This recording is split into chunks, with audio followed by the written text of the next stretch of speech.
Welcome back to another episode of Rollin on my 5.0 podcast. My name is Sage, so I am the S in KASL. Please do me a favor and like, subscribe, and leave a review for my dad and Chris's podcast. It really helps them out a lot and it's free to do. On this episode, my dad and Chris interview their good friend, Mr. Bill Butler. I have not had the opportunity to meet Bill yet, but I will this spring when we are all at Ponies and the Smokies. My dad always looks forward to speaking with Bill. They have been known to speak for many hours on the phone while talking about Foxbody Mustangs. I do not specifically know what they discuss in this pod, but I can guarantee you it will have a ton to do with Mustangs, and if that's what you're into, you'll be sure to enjoy it. Please enjoy this podcast with my dad, Chris, and Mr. Bill Butler. Sadie, oh!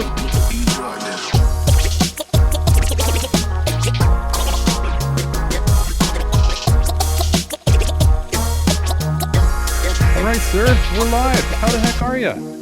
Good, my friend. How you doing? Good. Glad we could do this. I know we tried piecing her together last week for what's turning out to be one of our hotter episodes. Ever. Well, actually, it was this week. Sorry, yeah. So we recorded at the end of last week, but yeah, this week's release. Okay. Oh, yeah. Well, I don't know whenever. So excellent. Yeah, I know that's been kind of a hot topic, that little black notchback from SEMA. So. Well, and I wanted to get your thoughts on it, buddy, because I think everybody's, either weighing in publicly or at least they are mentally on this little car, right? And you've seen this thing in person, right? Yes, sir. Yep. Yeah. I checked it out at SEMA early in the morning. Pretty much that was the time that I got to walk around the show, and I'd leave the hotel about 6:30. Things opened up about 7 where we could get in with our badges, and then we kind of walked around and checked out different halls and things like that. So it was good. Do you get like a pregame look at stuff before the doors open or the gates open? Yeah. Yep. Absolutely. Yep. Where if you so choose, you're able to do that. So that's where I got in most of my, I had to be at the Ford Performance booth. So I got most of my look at stuff, the friend of mine and I, and just kind of, we said, okay, where are we going to go today? So Central Hall, that's where the notch was, a lot of the things there. And then we went to, of course, new product showcase and checked out everything. It's, it was my first time at SEMA, believe it or not. So it was pretty cool. Yeah. So what were your thoughts on this car? And I mean, maybe I kind of prefaced me and Chris's chat last week with like the whole, listen, we're going to try and do our best to like come at this thing from all angles, and we'll share our own thoughts and theories, and also try to do, at least from my perspective, looking at it through a screen, do it justice from that side of things. But it seems like, at least the feedback I've been given so far, we were hitting the ball square. Like it sounds like everybody's going. Now, okay, I got to preface this a little bit. When we did the pod, we were unsure of what this price tag that was flying around online was going to be. Okay. We've since come to realize or recognize that this thing's going to sit somewhere in and around the $239,000 mark, which still, a lot of money. Yeah. Now, nowhere near 400. Right. Well, I guess it's on the high side of half. Yeah. When I was at the show, when in Vegas, that's kind of the number I saw online. People were saying, "Oh, it's 400,000. So, but yeah, you're saying right about 200, and a little over that now. Is that the number that's I guess it's been a busy week. I haven't really been on much this week to social media and checking it out. So. Yeah, 239 is what I've heard fairly like solid intel on. Now, 239 is still on the high side of halfway to 400. Let's not forget that. Yeah. But, still a lot of money. And I mean, I think like one of Chris's things that he said, he was just rattling off like real high level round numbers, with like, here's a motor and transmission package and blower, and like we added it up like that. And I want to say from a parts perspective, we landed somewhere around like 150 to 175. Okay. And then there's obviously labor and or, we all work to try to get ahead in life. So there's a profit in there too. At least some of us do, right? Yeah. You're kind of, I guess, right in there if our parts cost assumptions were correct. But I think the thing that has most of the community up in arms is it's a really beautiful car, right? Like there's no way you can take that away from it. But the big hang up is like, if I'm paying $239,000, like I want this thing like winning shows. And I don't know that that's a show winner. Maybe a local show winner, but Yeah, you go up to a big Fox show and it's a black coupe, That's exactly it. I'm not sure if I was walking, Foxtoberfest or Motor City Fox Fest or, pits or, if I'm walking down an aisle, I might look in and say, okay, there's a supercharged Coyote car. And if I look close enough, I might say, oh, it doesn't have strut towers. But from the outside, okay, it's got forged wheels, stance and things like that. But there's really no indicator. Even at the show, I think it would have really made a bigger impact if they would have maybe put it on a lift or shown underneath a little bit, so you can say, hey, this has this chassis here. This is different. Because when you're looking at it, it's like, okay, sure, it was really nice. You look inside and it's got nice seats and the steering wheel was pretty cool with the, reminiscent of the airbag wheel, and different take on that. And then the door panels were nice and a different console and, things like that. But it just visually, it didn't stand out. And if you get close to it, like my take and my friend Mark, who was with me, we looked at it, and the first thing I noticed on the outside, my eyes just went to the quarter windows, and I'm like, ew, these aren't nice. They're you could tell, oh, somebody painted them. And right. of course, the drip rail molding runs into the quarter glass and your quarter window and the trim around that. So we were looking at that, and I'm like, and I kind of walked away. I took a few photos of it. I thought, oh, this is pretty cool. It's nice. But again, that was the only Fox in the area of that part of the show. And you didn't see very many of them as it was. And so there's that. But to your point, no, I pretty much guarantee you that if I would walk by that car and the hood was up, I would glance over and say, okay, it's got a supercharged Coyote in it, just like many cars do. How cool is that? And, like I said, perhaps I would have looked a little bit closer just to see that, oh, it's of course it's a Whipple, but, that's what I do for a living. It's like, okay, I do supercharger stuff, and I would have looked and said, okay, it's got Whipple badges on it. That's cool. And then maybe notice the other things, but it's not going to stand out, as far as that goes. So, I was a little surprised. Like I said, at first, we were talking about the $400,000 price tag, and then I was trying to wrap my head around that. What? Yeah, these things. You lost worst addition to my garage ever. Good grief. That's okay. Yeah, like I said before, I don't know, a while ago on the pod, off topic, real quick. I think you need one of the clappers. You can. Yeah. You need to clap it back on here instead of waving at it. I still remember that advertisement. Yeah, that'd be iconic. So, but anyway, like I said, nice car. And then everybody was talking about the paint. Sure, it's at SEMA, it's under the lights and everything else. And I guess I didn't notice. I looked at it and I was like, okay, it's okay. It just didn't pop and impress me like, okay, this thing is, some incredible paint job that has, they wet sanded it for 6 weeks straight and, whatever the case might be. It's like, yeah. So nice car.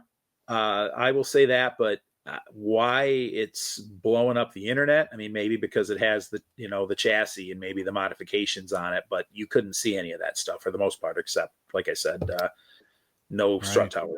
So. Yeah, it's interesting. I've even been thinking about it a bit this week, and it, it'd be only fair, and it'd be really nice to hear from somebody at Velocity, just to hear like, where was the, in the whiteboard scheme of things, where were we going here? Because I think it's safe to assume they're trying to do like an upper end production kind of level car, right? Like, you can just open our catalog, you pick your color and your interior seats or whatever, and here you go. $239 later, you got yourself a roadster shop chassised up, whippled Fox, right? And from that side of things, I kind of get it. But then I think just like in the mind of the community, or someone that's going to be buying that car, if you think in production, you're thinking like production priceage sort of kind of thing, you know what I mean? But we're talking like high dollar value here. So the production doesn't really, like, that type of thinking doesn't really enter the equation, So it's almost like the two worlds couldn't be further apart. Real big dollar price tag, even at the $239 for what that's worth. And then production built car. I mean, yeah, I don't know. It's almost like there's an ingredient missing here. You got to go beyond production in the one-off side of things. So like we said, this thing is going to draw attention in and amongst a sea of other Foxes, or it gets watered down to like, catalog style production, and you don't have the big price tag. It's like you can't have both, almost, if that makes sense. Yeah. And, like I said, going back to the 400,000 that I heard first, I know that was it, but I was, again, trying to justify that even at $240,000. I'm cheap, I guess. There's no way in the world that I would ever put that kind of money into a car. I just, I wouldn't do it. And I understand now what it is, like I said, as far as chassis and all that goes, but I'll just say it, throw it out there. I expected more for that kind of money. Over $200,000 in a Fox, I expected a lot more. But personally, now again, visually, you can't tell. You're not going to know what the underpinnings look like and what it is. So I'll give it that. But visually, I did expect more. So and if somebody's going to go out, my thoughts are, in all honesty, if somebody's going to go and spend $240,000 on something, I think they can do a lot better, personally. Yeah, that's just it. I know I had some folks reach out to me that have dabbled in the upper echelon of parts and building their cars and stuff, and they're like, man, like, even like we're saying at the 239, like, these guys have really gone past where they should technically land, right? Yeah. So yeah, I think that's the sentiment of the community on all this. But another thing that Chris and I said is, I highly doubt that you're going to get someone from, say, one of the Facebook Foxbody groups, or whatever. I highly doubt you're going to get any one of those people lining up to buy one of these cars, because the way you and I are speaking right now, I think, is the voice of what most people think, which is like, these were budget cars when we all got into them, right? And they were always a jobber car that, they weren't too difficult to work on yourself. So to take it to that whole next level of like, we're now in the $200,000+ range, that's when you're entering into the arena of like boutique style custom built car that is yours and only yours, right?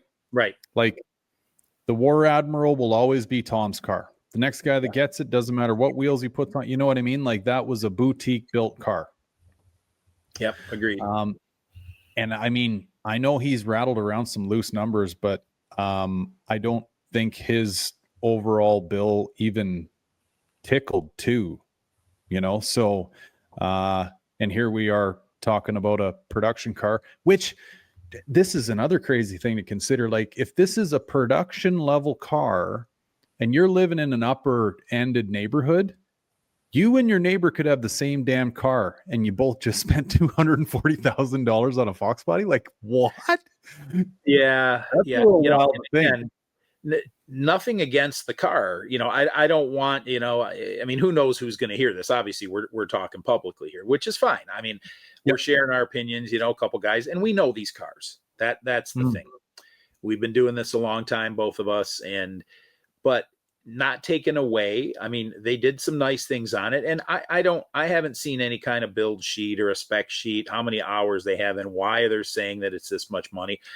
I just know that's, I mean, out of the realm of possibility for me and my budget and salary, but also at the same time, it's a Fox. I mean, we all know what we've paid for our cars and obviously, let's say with the exception of Chris, he's got some money in his cars and that's fantastic, but I certainly don't.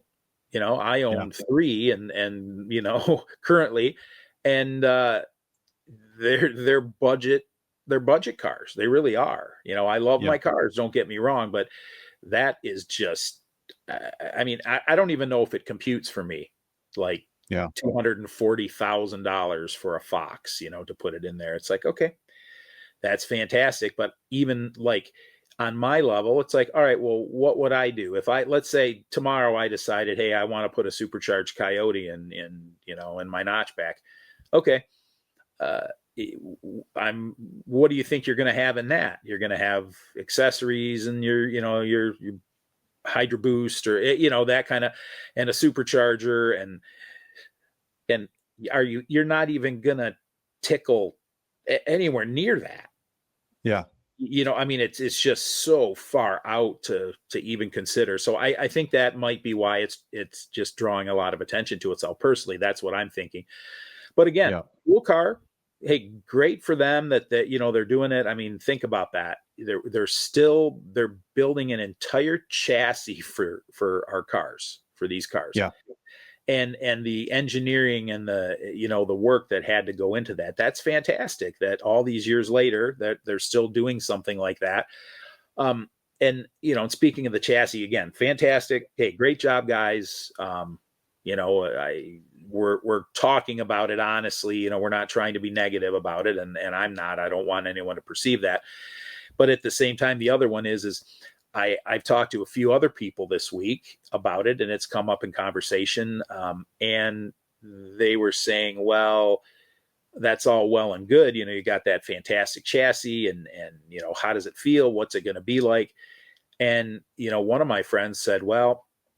He said, this is going to sound weird, but it's taking away from the heart, the soul of the vehicle.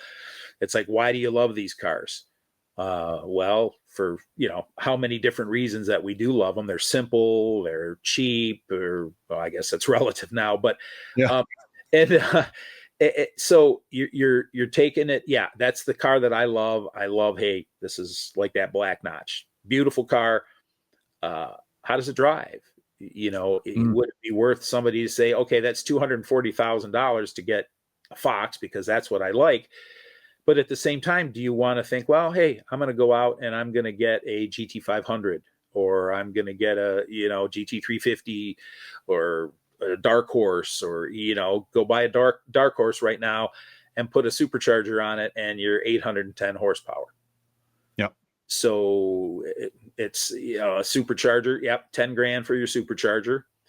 And you're going to get the brakes. You're going to get, and so is it worth? Okay, hey, I have a Fox because that's what I like. I'm going to spend $240,000 on it, and it's going to ride like a brand new Dark Horse with, the big brakes and the a supercharged engine, supercharged Coyote, and things like that. So I don't know.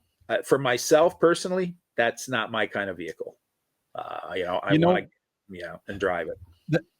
It's interesting you say that, buddy. I couldn't help but think when you're mentioning like the Dark Horse, the GT350 or 500 or whatever, I was like, I wonder if maybe that's the psychological hang up that I and I think a lot of other people have too, is like, I'm not the type of person that is going to go line up at my local dealership and put my name on a list with a great big down payment to buy the Dark Horse or the GT500 or whatever. Now, it's not because I don't think they're amazing machines and would I love to have one.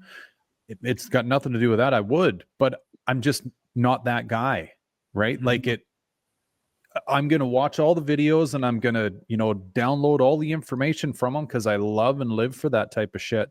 But I'm not going to go do that. Whereas I know there's a group of people that do, right? Or they wouldn't make them.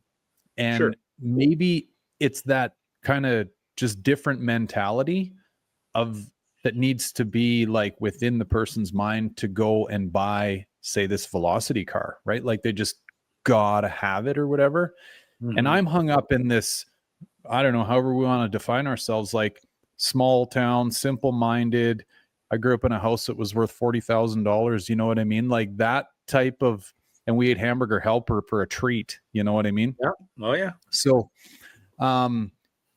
I guess maybe it's just different psychological wiring, because I think like I could probably, if I just instantly try to imagine myself, what would I rather spend, say, $100,000+ on? I probably would go and buy a new GT500 Mm-hmm. versus a $240,000 Foxbody, Yeah. And A lot of that's people think due that. to a bunch of things. Yeah, and I know you'll warm up to this idea. Like I like that this thing's got my blood, sweat, and tears all over it. Yep. Like what the hell am I going to do to a $239,000 black coupe? Am I going to spend more money making it my own? Right. You're going to drive it and enjoy it. I mean, if you had that kind of money, and that's great. I mean, Yeah. Obviously we're a couple guys here who love the cars, but yet from the beginning, going from a Fox, I mean, this idea of the prices. Okay. I know it's been touched on, many times on your pod and others and online, we've all talked about it. The fact that, our cars here, I'm thinking, well, I'm still kind of, my mind is blown by the fact that, okay, my cars are going to be 40 years old in a few months. Yeah. As soon as I'm like, whoa, okay, how is that possible? But at the same time, they were always cheap cars. Mm-hmm. And in my mind, it's hard to get over the fact that they're not really, I mean, hey, it's great on one hand that yes, they're worth money. And, but at the same time, I mean, they're all over the map. I mean, it just depends on what you want. That you can buy a beat down shit box somewhere and they're still out there. You can find them good. There's good deals because we all look on Marketplace and check out the prices on them. But at the same time, excuse me, they are going up in price. But to your point, buying a new car, how many times I thought about it. And I've had friends who have said, hey, well, why don't you've got a Fox, keep one of those. Why don't you sell one and get a new one, get a new car, get a GT350 or a 500 or a Dark Horse or, something new, 550 or S550 or S650. And, it's tempting to go. Yep. It's like, okay, the payment would be high, I guess. So it's tempting to go into the dealer right now, or you could go to a Ford dealer and let's say you wanted to get a brand new one. Hey, I want the warranty and everything. And you say, I want to get a Dark Horse and I want to put a Ford Performance Whipple on it. So you could get it at the Ford dealer and roll it into your payment, the supercharger. Right. And so you're not only, your payment would be up there, but you're paying for a over 800 horsepower car. Yeah. With a warranty. Compared to Whipple, the Ford Performance Supercharger is 3-year, 36,000 mile warranty on it. It's okay. I mean, that's attractive, but I don't know, man. It's a weird dynamic when you stop and think about it, what's going on now in the last few years with Foxes as well as the new cars, because new cars are expensive as well. So I know. I think that's the other characteristic that so many of us have is like, I still think of the SN95s as being new cars. You know what I mean? Like I really truly do. Like I hear 98 or 99 and I'm like, oh yeah. You know, like I'm thinking new. Like that's the first sort of flash of light that comes to my mind. Mm-hmm. And that was 25 plus years ago, you know? Yeah. And yeah, like you're saying about your 86, like 40 years in 2 months. Like where in the hell did that all go? I don't know, dude. David, think Jesus. about it. You know, it is. It's crazy to think. It's like, wow. And all three of my cars, like I said, they're all 86s. So that's my favorite year Mustang, and that's what I have. And just 40 years of, I don't know. That's crazy to think about. But then again, you know, I'm thankful, just like you are. It's like, okay, I'm thankful that I have what I have now, because I probably couldn't afford to buy the cars and the parts and do what so it's good. And you know, and who knows what's going to happen. I mean, let's get into even muscle cars. You know, I've had this discussion recently. I had it at SEMA, and you know, look what's happened to like some of the 40s and 50s cars and things. I mean, they're going in, you know, and you know that. I think you and I probably talked about it. Prices are going down on those. The guys who've owned those things, they you know, dying off. They're not there. And so what's going to happen? The same thing, you know, with muscle cars, Chevelles and GTOs and, you know, classic Mustangs. What are we going to see in the next 5 to 10 years, where original owners or the older generation they're passing away? And I've seen it around here. Well, hey, this is my dad has this Mustang and he bought it new, and he just passed away, 67, let's say. You know, I actually, you know, someone with a 67 fastback. This was my dad's car. He bought it brand new. I have no interest in it. My friend has you know, and I'm not me personally, but my friend and his siblings and kids, and nobody wants, oh, yeah, that's grandpa's old Mustang. It's really nice. But have you driven a classic Mustang, Gary? Oh yeah. Yep. Yeah. You know, I mean, they're finicky, you know, that's an old car, granted. And we're talking, you know, being amazed at 40 years for, you know, an 86 Mustang. You think add a lot more than that onto that car, add another 20 years. It's like, okay, you know, a lot you can do to them, but at the same time, I'm interested to see, hey, you know, what's going to happen with these? Is the market going to get flooded because people don't want them? And so many different, like, okay, so, you know, your girls, how old are they now? 9, 13, and 15. Okay. So let's your 15-year-old. How does she feel about cars? So, yeah, well, you know, is a daughter of mine, so she's around them a lot. Right. Yeah, I would say that she may not be like a perfect example of what we're trying to portray here, because I know where you're going with this, right? Like so many kids just don't even get their licenses. Whereas, exactly. Yeah, that's it. I'm just curious on what, you know, I figured your daughter's going to be a little different because she's around it with you. And, you know, I saw there's video, you know, I saw her driving the, you know, clip somewhere recently. She's driving the 79 and I'm like, that's awesome. And so, you know, I mean, my daughter, now a little bit of a different situation, but, you know, she didn't get her license till a little bit later. She, you know, just, that was wasn't ready, wasn't her choice. And, or that was her choice. But, you know, as far as cars go, I mean, she loves them. I've offered many times, hey, do you want them? She's like, no, I don't want to drive your cars because if something happened. And that's when, you know, at one point when I had an AOD, an automatic car, she doesn't have any interest, you know. So here's my daughter now, who's, you know, she's got her master's degree and she has 2 kids and she's married and a house and, you know, all that stuff and good job, thankfully. And she has no interest whatsoever in learning how to drive a stick. Wow. At all. So, and I'm like, well, so we've had the discussion and I said, well, you need to, she's like, I don't need to. She says, I really don't want to. She says, you know, it's hard enough and complicated enough driving in 2025, almost 2026, because the roads suck and drivers suck, and everybody's cutting everybody else off, and it's whether it's entitlement or it's just the culture now. Driving is completely different, and and so she said it's hard enough as it is having to learn how to do that.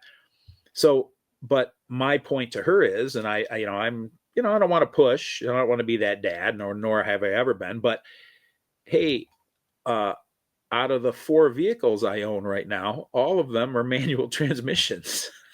Yeah. So like, what do we do here? No, Totally. that's awesome, buddy. Hi, I'm waiting at you too. No, anyway, sorry. Yep.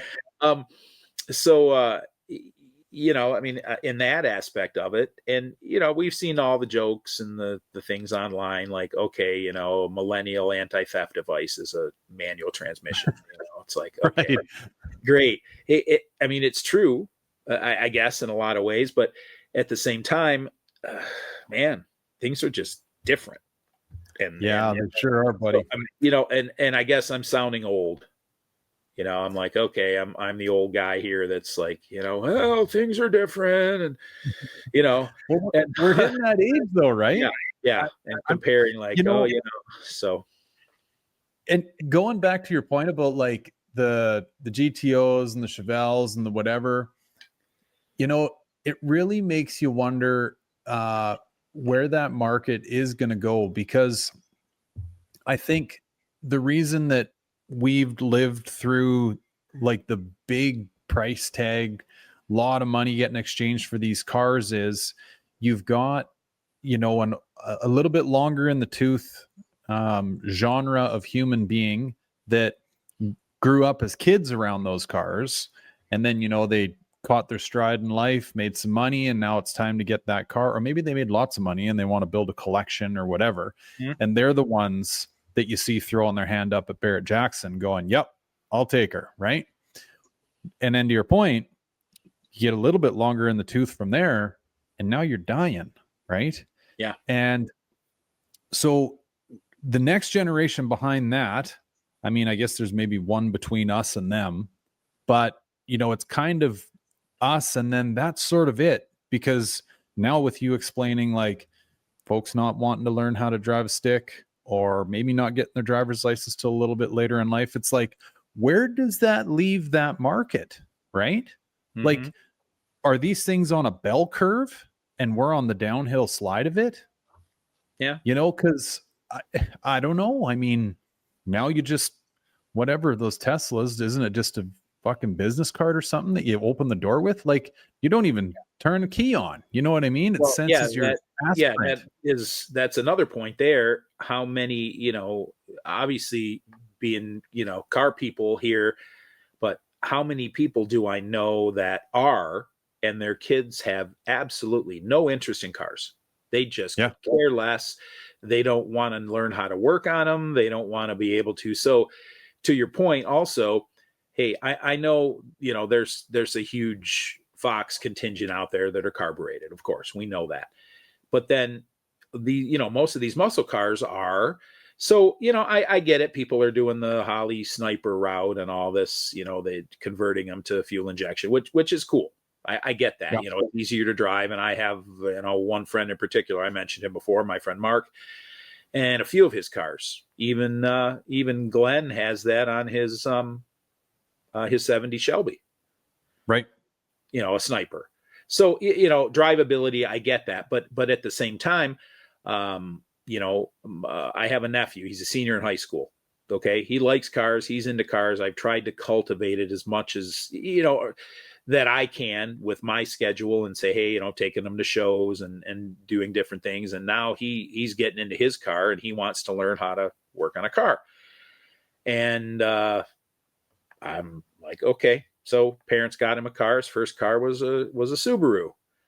And he's like, hey, Uncle Bill, can you come over and help me? And I'm like, okay. And in the back of my mind, I'm thinking, I want to help him for the sake of helping him, but do I really want to work on this Subaru?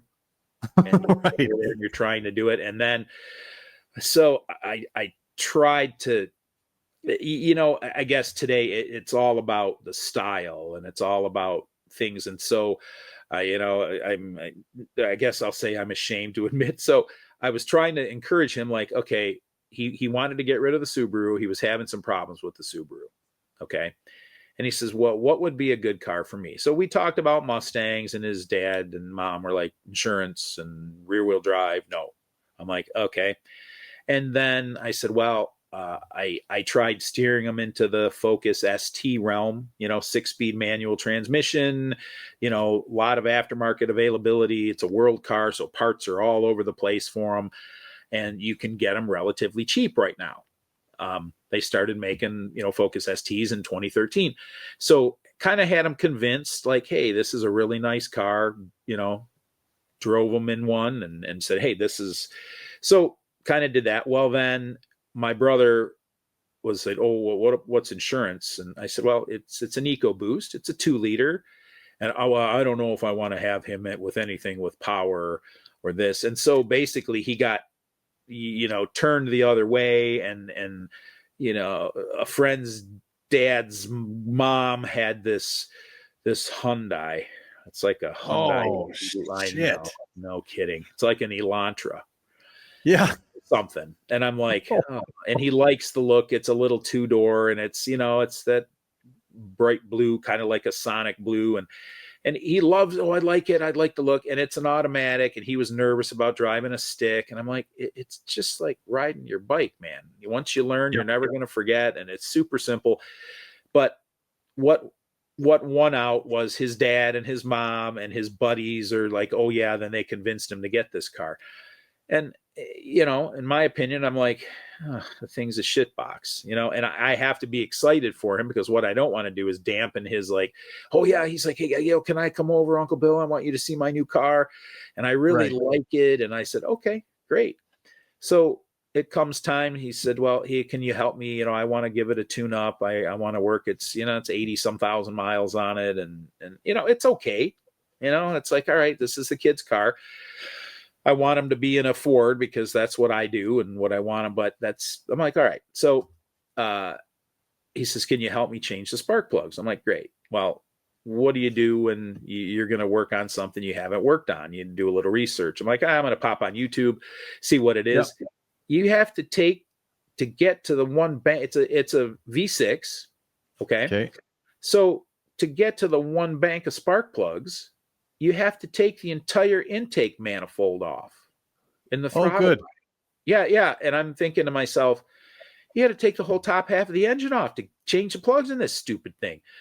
Yeah. And then, comes over and he's like, hey, Uncle Bill, what do you think? I'm like, okay, well, let's, this is what we got to do here. And and we think that complaining about getting number 8 out's a bad deal. Hey. Yeah, exactly. Like, good Lord in heaven. And then, I don't want to be negative about the thing. So I'm trying to smile and say, hey, this is what you got to do here. But, and for the most part, it's like, all right, he's doing most of the work. And, so I had him come over to my parents' house so he can use my dad's tools, because he's going to get the majority of my dad's tools. Okay. So, as you know, whoever, my dad passed in June.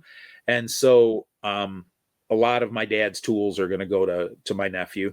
And, but, and I'm praying, please, dear God, don't let them go to my brother, because he'll leave them outside and they'll be rusty, because my brother is my brother. We're polar opposites, and my brother is, I don't know. I think he appreciates cars on some level when he gets in one of my Fox. Oh, this is so cool. This is his first car was an 85 4-cylinder notchback, dark brown metallic. That's and I ended up buying that car as my winter beater.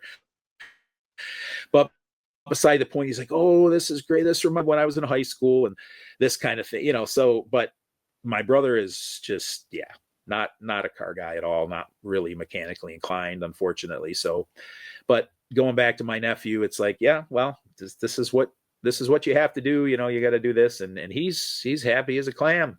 I mean, he's just, and I'm like, okay, at least he's interested in cars. I'm going to try to encourage and try to see, And for a little while there, and I'll get off the topic of my nephew, but I was looking to do, so I found another 4-cylinder notch, another, 86. And it was kind of like our buddy Chris there, it was a dark clove brown metallic, and so I thought, oh, it's kind of cool. It's like his dad's first car.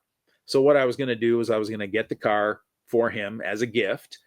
And it came with a donor car, 5-liter car. I was going to do the swap, and I think this is going to be, we can do it in the garage and work on it here and there and teach him. And even my brother, at some point, he can go dig in the grass for his rusty sockets and maybe help out a little bit.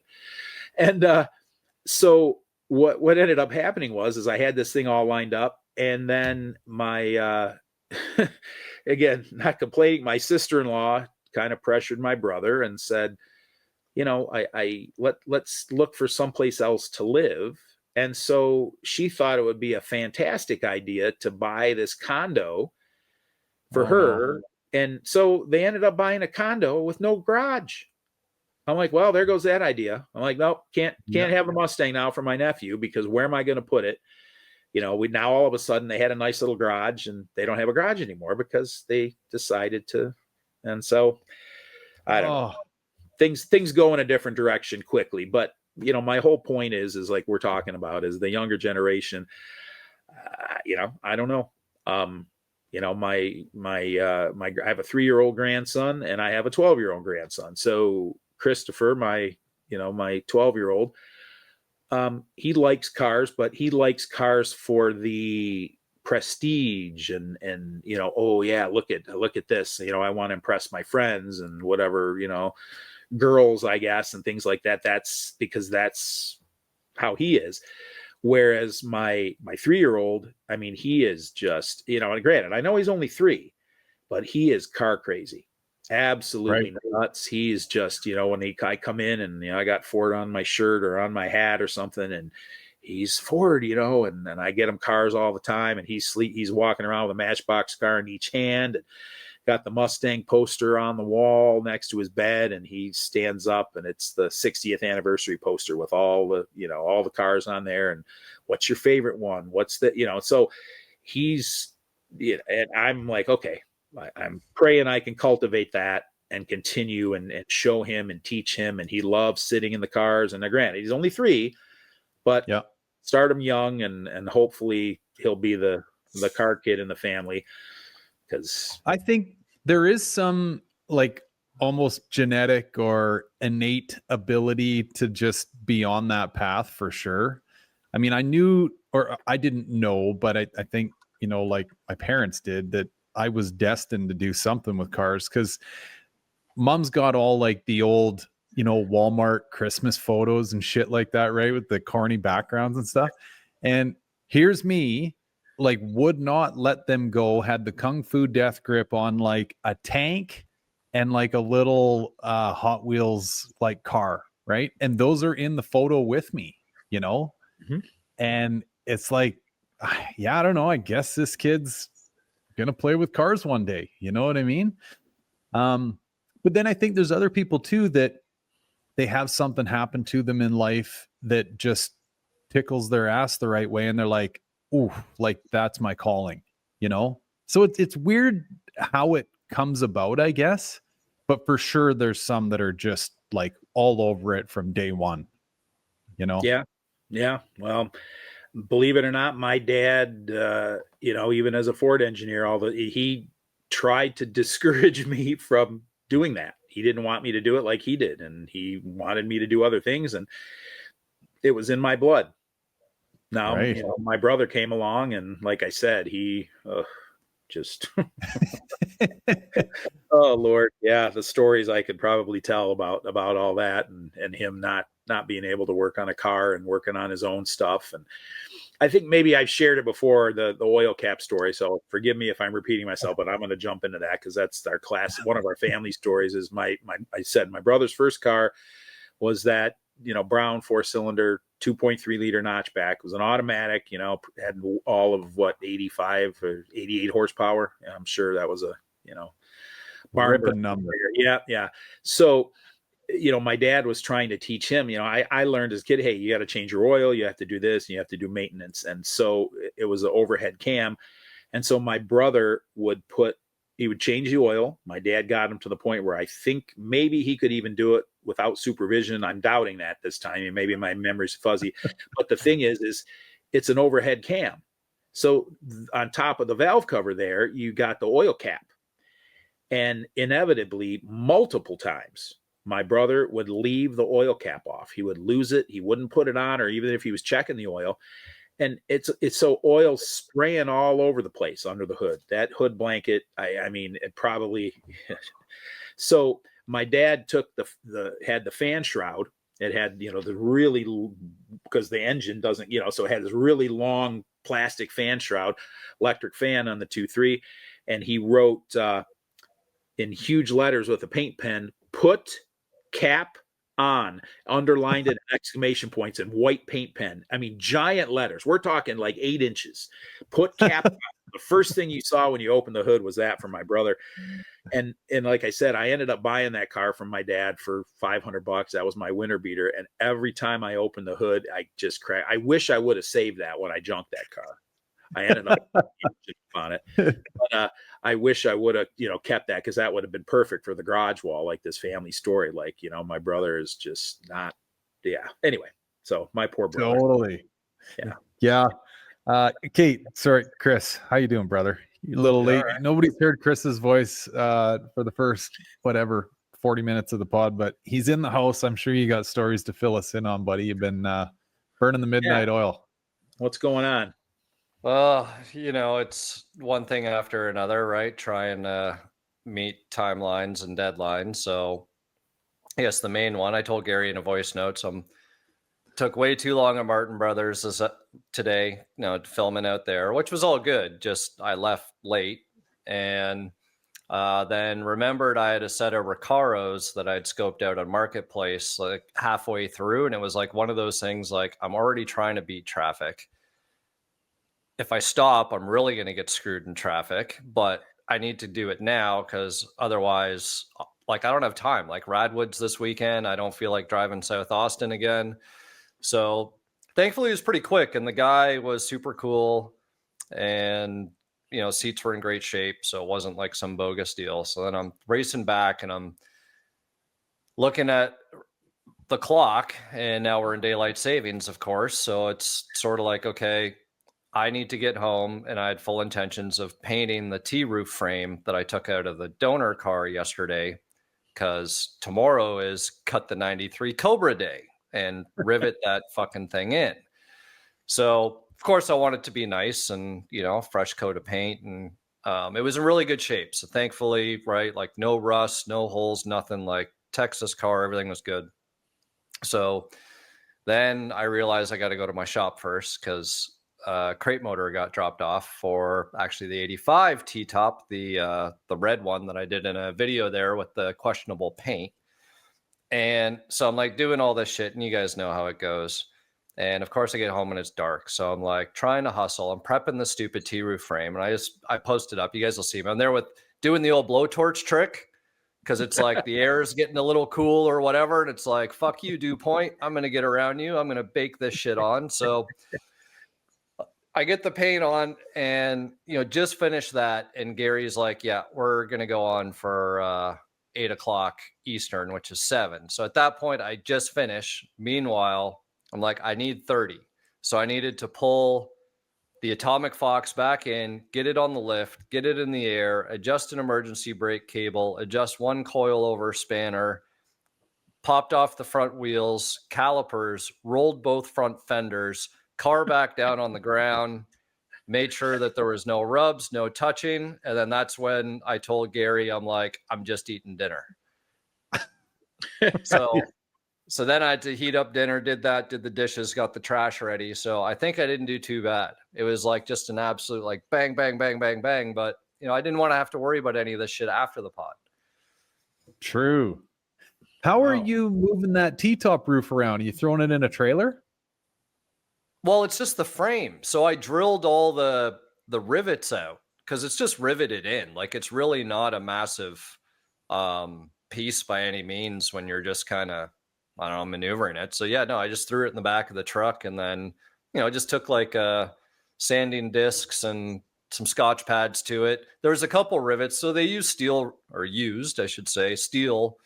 So, you know, I tried to do the old punch out the centers for as many of them as I could. And that makes it easy to drill. But of course, there's a couple that there's just too much pressure on there to punch them out. So I had to grind the heads off.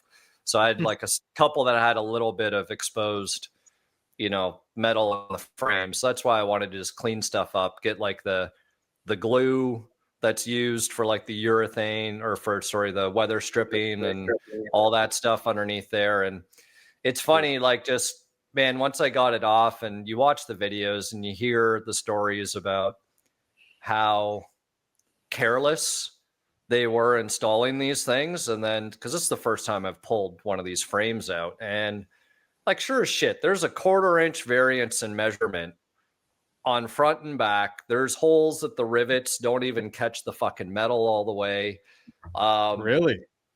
Marks in the B pillar where the Sawzall literally like went too far and like up and into the metal.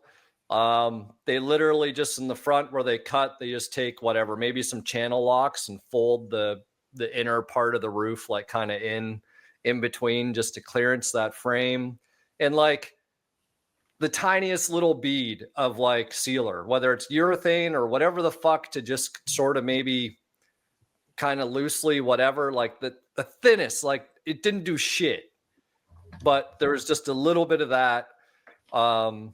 Yeah, just, it's a joke. And then, so I watched this video of a gentleman, he was actually doing a pace car, and, you know, he's explaining, he's got the whole roof frame, the T-roof frame out in one piece. And he's like, oh, to put it in, you got to drill these spot welds out and separate, because it's actually two pieces that sort of like, so it sandwiches over the roof skin. And so he drills this out and he puts the bottom section in, then he puts the top, and then he tack welds everything back up. And I'm like, you know, I talked to Steve from Altered Stangs, and I'm like, I don't think Steve had to do that. And Steve's like, no, man. He's like, just literally, he's like, you're going to have to grab the roof and push up on it, or like just get in the door frame and just, he's like, if the car doesn't have subframes, just literally pull the B pillar and the A pillar away from one another, and you'll be able to like sort of do this to maneuver it in place, which to me, the reverse, the install is going to be the reverse of the removal, right? So here I am, and sure enough, I got my ass like in the B pillar and two hands on the A pillar, just pushing forward. And I swear to God, man, it just, the car just kind of does this. You get the frame out, and then the car goes back to where it needs to go, and voila. It's the craziest Unreal. thing. Yeah. Yeah. The production or quality of production, hey? I mean, I actually found that video that was kind of going viral on the internet there maybe 4 or 5 months ago of the Ford production line when they were building some of the aero cars. They're just swaying that fucking tail shaft around and just clunk, you know, like, you know, it's like, wow. But I guess in a roundabout way, that kind of, maybe I shouldn't say is production, because so much of production nowadays is automated or robot driven, you know. But in that day, yeah. I mean, hell, imagine going back 20, 30 years from then, right? Like just how rudimentary it all was. well, Quality and then, control.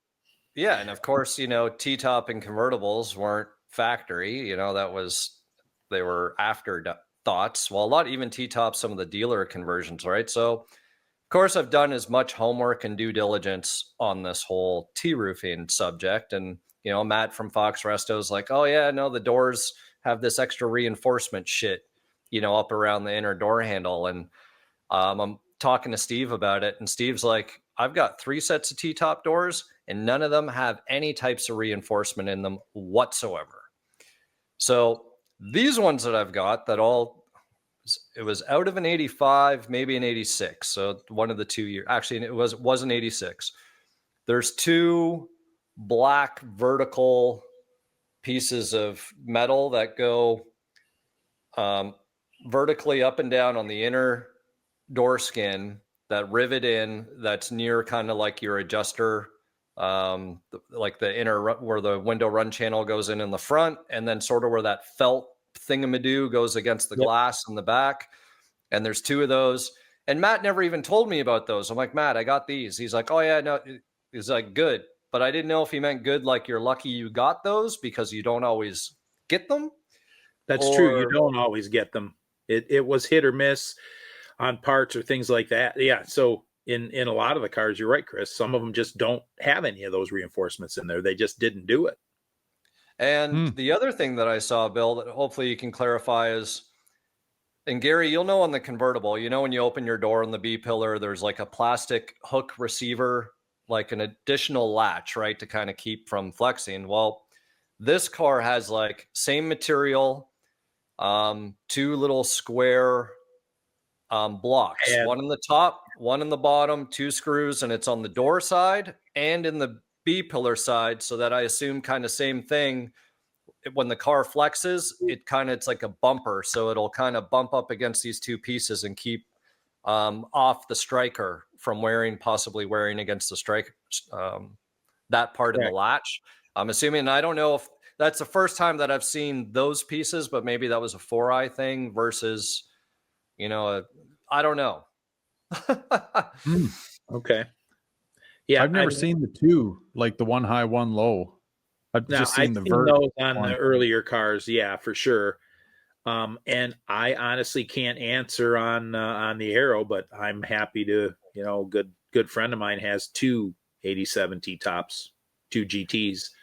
Yeah, I'd be curious on the 87, because the 88s, the ones that would have had the convertible doors, I'm assuming those doors had 0 modifications. It was just however that convertible door was made with the latch, you know, that I was talking about, and the hook. That's what you got in the T-top because it was a convertible door, and, you know, they probably just used 2 in the same. But I'd be curious on an 87 car what that difference would be. And then, yeah, like did, what was it? Classic Industries. What were they called? Cars and Concepts. Yep.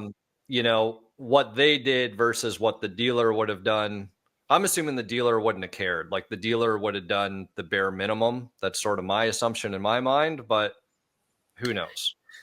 I've heard both. I've heard different stories saying that Cars and Concepts cut corners because they had so many to do.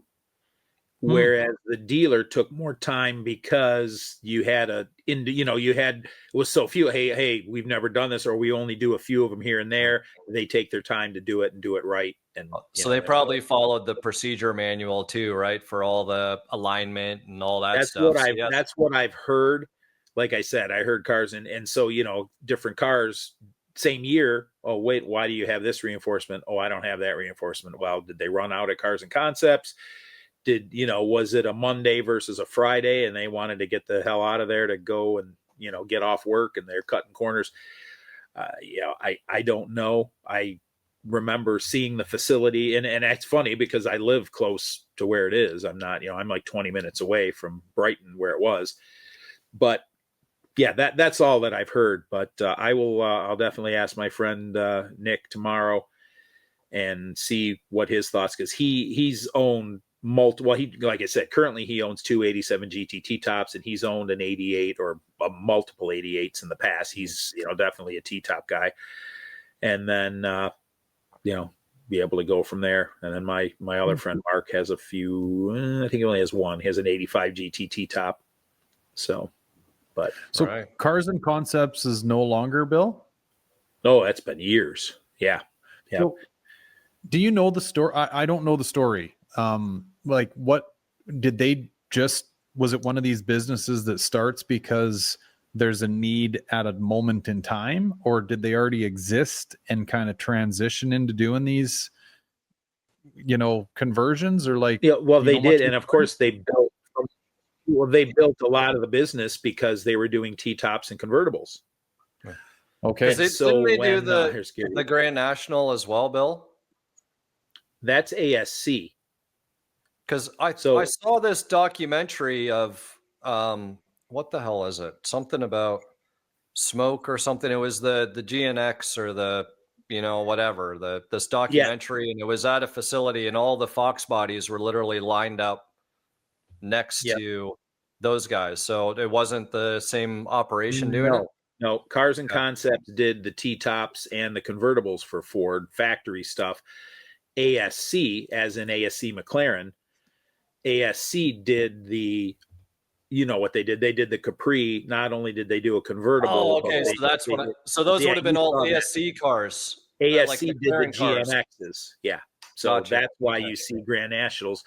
So somewhere I'll find them, and I know my cousin Mike has photos of this as well. We would drive down, and he has photos from photography class of the same kind of photos you've seen. The GNXs next to the Mustangs, and basically in it was Capris, of course, from 84 to 86, and then they did convertibles and the coupes, the McLaren coupes, like Glenn has his blue one, and then in 87 they started with doing just the Mustang, because of course no Capri anymore. But I remember going there, and lined up behind the fence there were just hundreds of notchbacks in various colors.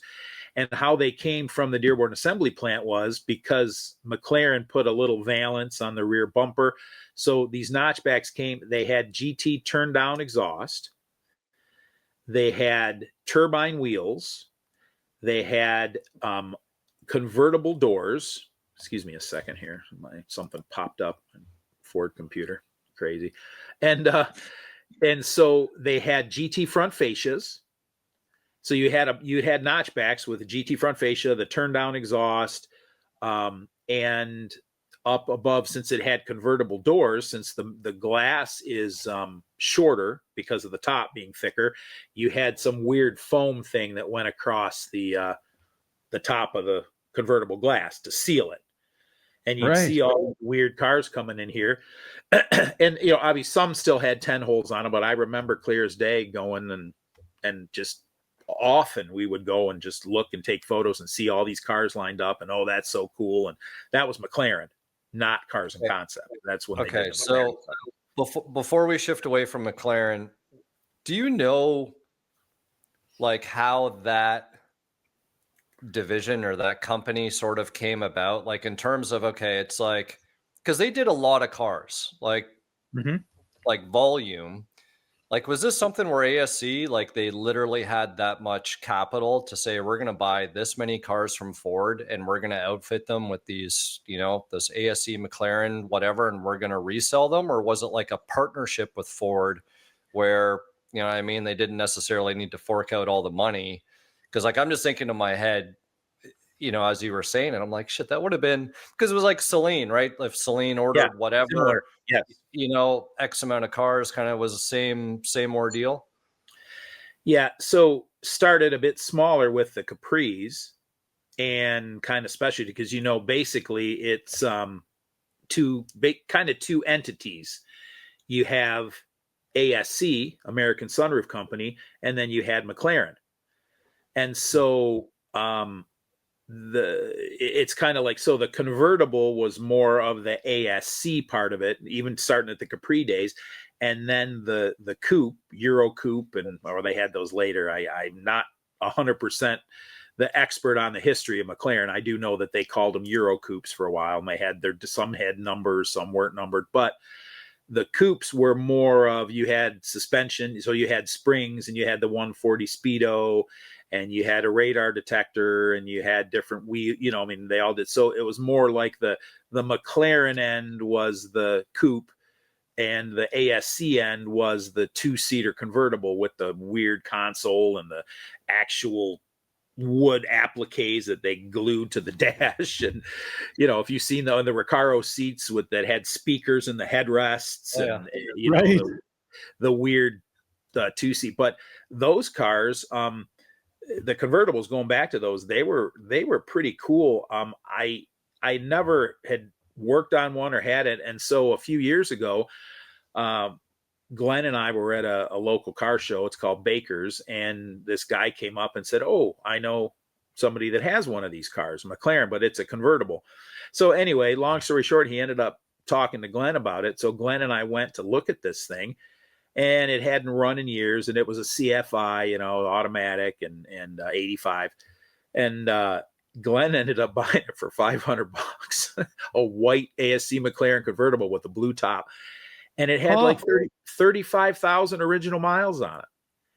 Wow. And he bought it for 500, and it's one of those deals where the guy bought a whole bunch of cars in a lot. And the only reason he bought it was for some piece of shit Cadillac that he had to have. And he bought like 8 cars or something, and he wants to get rid of this. And so, opened up the gas tank, and the gas it was varnish. It stunk so bad, and it hadn't run. And even with low miles. And I remember going up to him, and whether I should tell this story or not, but it's one of those deals where you're like, the guy just really wants to get rid of it. And you're like, it's going to take a lot to get this thing running. It's a CFI car, and they can't get parts and this and that. I don't know. Would you take $500 for this thing? We'll just take it off your hands. And the guy's like, yeah, just get it the hell out of here. I'll take $500 for it. I mean, $250. Yeah. And then, so I had never worked on one or seen it, so we got it back to Glenn's place, loaded it up and took it there. And it's pretty cool. Cause like the structural, like in the trunk, we finally got the trunk open and, there's like the way that they did it, it was pretty darn cool, as far as the support, how stiff the chassis was and everything. And it was good. I put a fuel pump in it. And interestingly enough, and I think I was talking to Mike Johnson, a few days ago and telling him how I think it's cool. You see the progression. You can see logically how you went from carburation to CFI and then to EFI. Like, our fuel injected Foxes, the stuff, they moved stuff to say like the coil and the bracket and the things are in the same place. And I'm like, oh yeah, that's, it's kind of cool to see that progression. But, going back to McLaren, I was impressed with that little car. I mean, I really, basically it was an automatic, CFI, and it was okay. Once we got it running, like I said, I put a fuel pump in it. And it needed a TFI module, had a TFI distributor. So, and put a TFI module on it and did that. Things started right up. And Glenn did really well with that car. I think when all was said and done, I think he made like $7,000 on it, Wow. Because of, but seeing the cars and going back to your question, Chris, yeah, that's what it really was, because it kind of, it had that kind of competing with like Mercedes, because if you look at a McLaren Capri, that's what it looks like.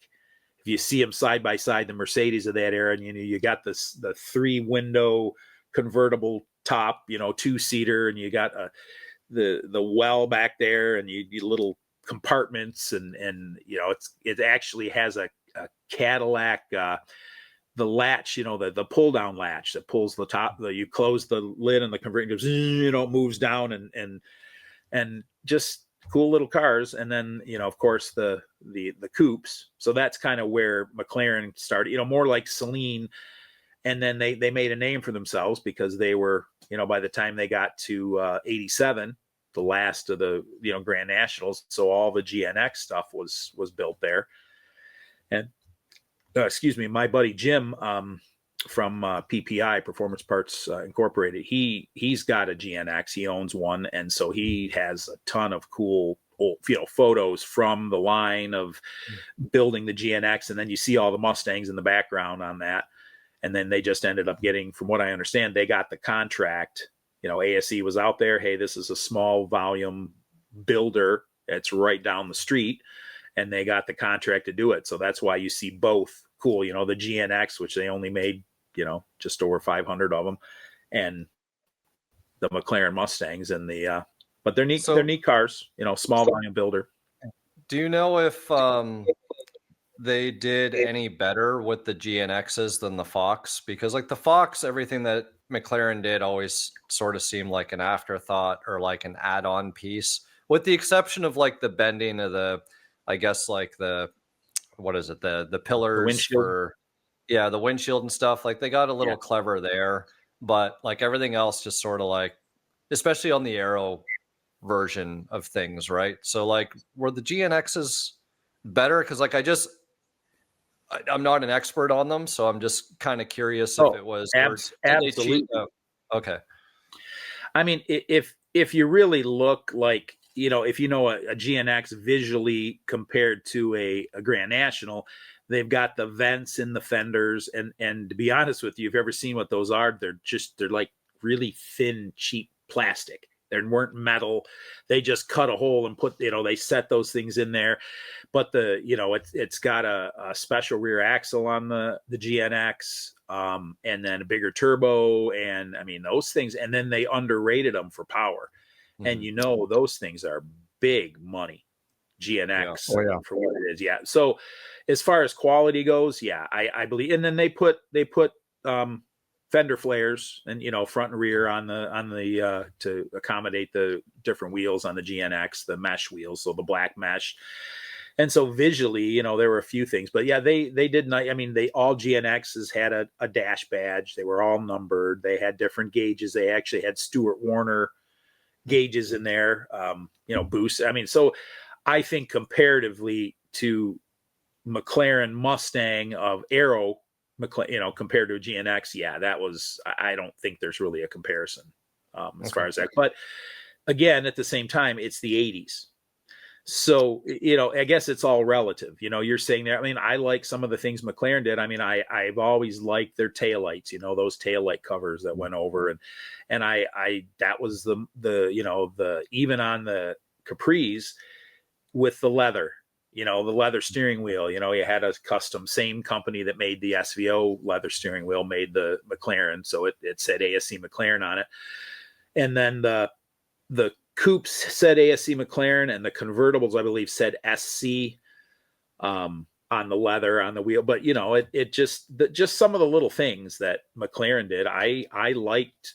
Take the like 85, 86, the seats, they wanted them to be different, so there's no red piping. It's the same seat, but it's got like charcoal piping instead of the red around in the seats. And 140 speedos, they put, like I said before, they put radar detectors in them, and different shift knobs and just little things like that. But you're right. I mean, by the time you got into the Aero McLaren, a little bit cheaper. They did have leather steering wheels, and you had like the panel that went in the front on the GT. They took the Ford emblem off and it said ASC McLaren on there, but it was a GT fascia. And the seats, I never liked the seats in the Aero McLarens. I just thought they were, I mean, it's 80s, and they were trying to say, hey, this is a 2-seat convertible, and it is what it is. But comparatively, like to a Celine and things like that, Celine did it a lot better with a flow fit, and then eventually Recaros and things, and they didn't sell that well enough, as far as McLarens. I mean, they're cool cars. I was focused on getting a Celine for such a long time that I passed up on a few 86 McLaren coupes. And I do regret that, because they were stupid cheap. And now, the prices are starting to go up on it, and they're rare. And the dumb thing about it is I'm like, oh yeah, I want a Celine, like, those Celine's cooler and this. But now that I'm older, McLaren was made in Livonia, where I grew up. And I used to go to the McLaren facility and see all the cars. And I've said it before on the pod in the past, that I used to raid the dumpster at McLaren.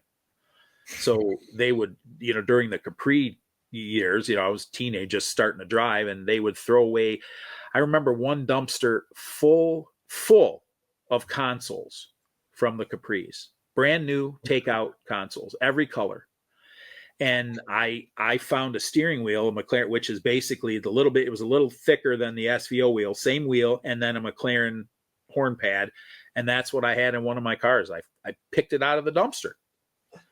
So, it's just, and my dumb ass, I'm like, I should have got a McLaren years ago. I wanted an 86, of course, fuel injection. And, but, there's a lot of them running around here. You know, like I said, Glenn has one. I've been fortunate to work on his quite a bit, and that's a beautiful car. That's one of my favorite Foxes is his McLaren. It's pretty cool. So Yeah. Especially with the maker's wheels on it, man. That really smart. Yeah, he did that, and then did his I think he's got race land coilovers on it. Yeah. He did that and dropped it, and it really, it looks unique. And then with, you know, as far as engine goes, it's I worked hard on the engine. Kind of great package. Basically, it's GT40 had, you know, 1.7 rocker, and, you know, we did a lot of little cool things on it. And I'll tell you, that car, for what it is, it's balanced, and that thing rips. It really does. He loves that car. He's happy with it, and so yeah. So they're some of his old war stories of the one he had throwing his hockey bag and box of beer in the back of it in the winter, and holy shit. His original one, yeah, it's funny because I think one of his story, you know, if I'll speak for him and say, is he bought a brand new 87 GTT top, a black one, and then he put wheels on, he put mesh wheels on it, and then he bought his McLaren. He bought an 85 McLaren, and he liked the McLaren so much, basically he let his brother drive the GT, his brand new 87 GTT top car. And he's like, I never really even drove that car. He said, my brother drove it, and I ended up selling it eventually because I liked my McLaren. And then, you know, he drove his McLaren, and of course, you know, as you guys know, driving it in snow and everything. And as he tells it, he's like, yeah, he sold it, and he got a Ranger. Yeah. And regretted it, and looked for years and years, and, you know, finally found not his McLaren, but a 85 McLaren. And so, yeah. Fuck that. He was on a roll there telling us stories that one night where, he went to the pickup, and then, you know, the wife came into the picture, and then the kids, and then he got a van. I can't remember what kind of van he got. Did up the minivan. He did up a Dodge minivan. He put wheels on it and stanced a minivan. And I'm like, okay, Glenn. I mean, but back in the day, nobody was doing that. And you know, I've seen photos of it, and I'm like, okay, well, hey, that's, I guess he had to make do with what he had, you know, had the kids, and he's like, yeah. So he slapped some, you know, wheels on it and dropped that thing down, and there he went. So yeah, he's a cool dude. Yeah, he's happy. And then, you know, obviously with other stuff, his 70 Shelby. That's a beauty.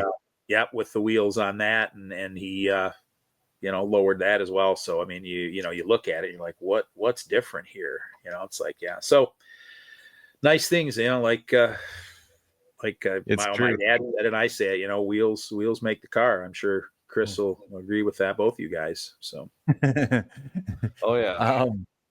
Hey, before we kind of gone a long ways away from it, but Bill, you telling the story of all those coupes sitting out there getting ready to get the roofs cut off them with GT front bumpers, turn down tailpipes, right? Like getting ready to be a GT vert.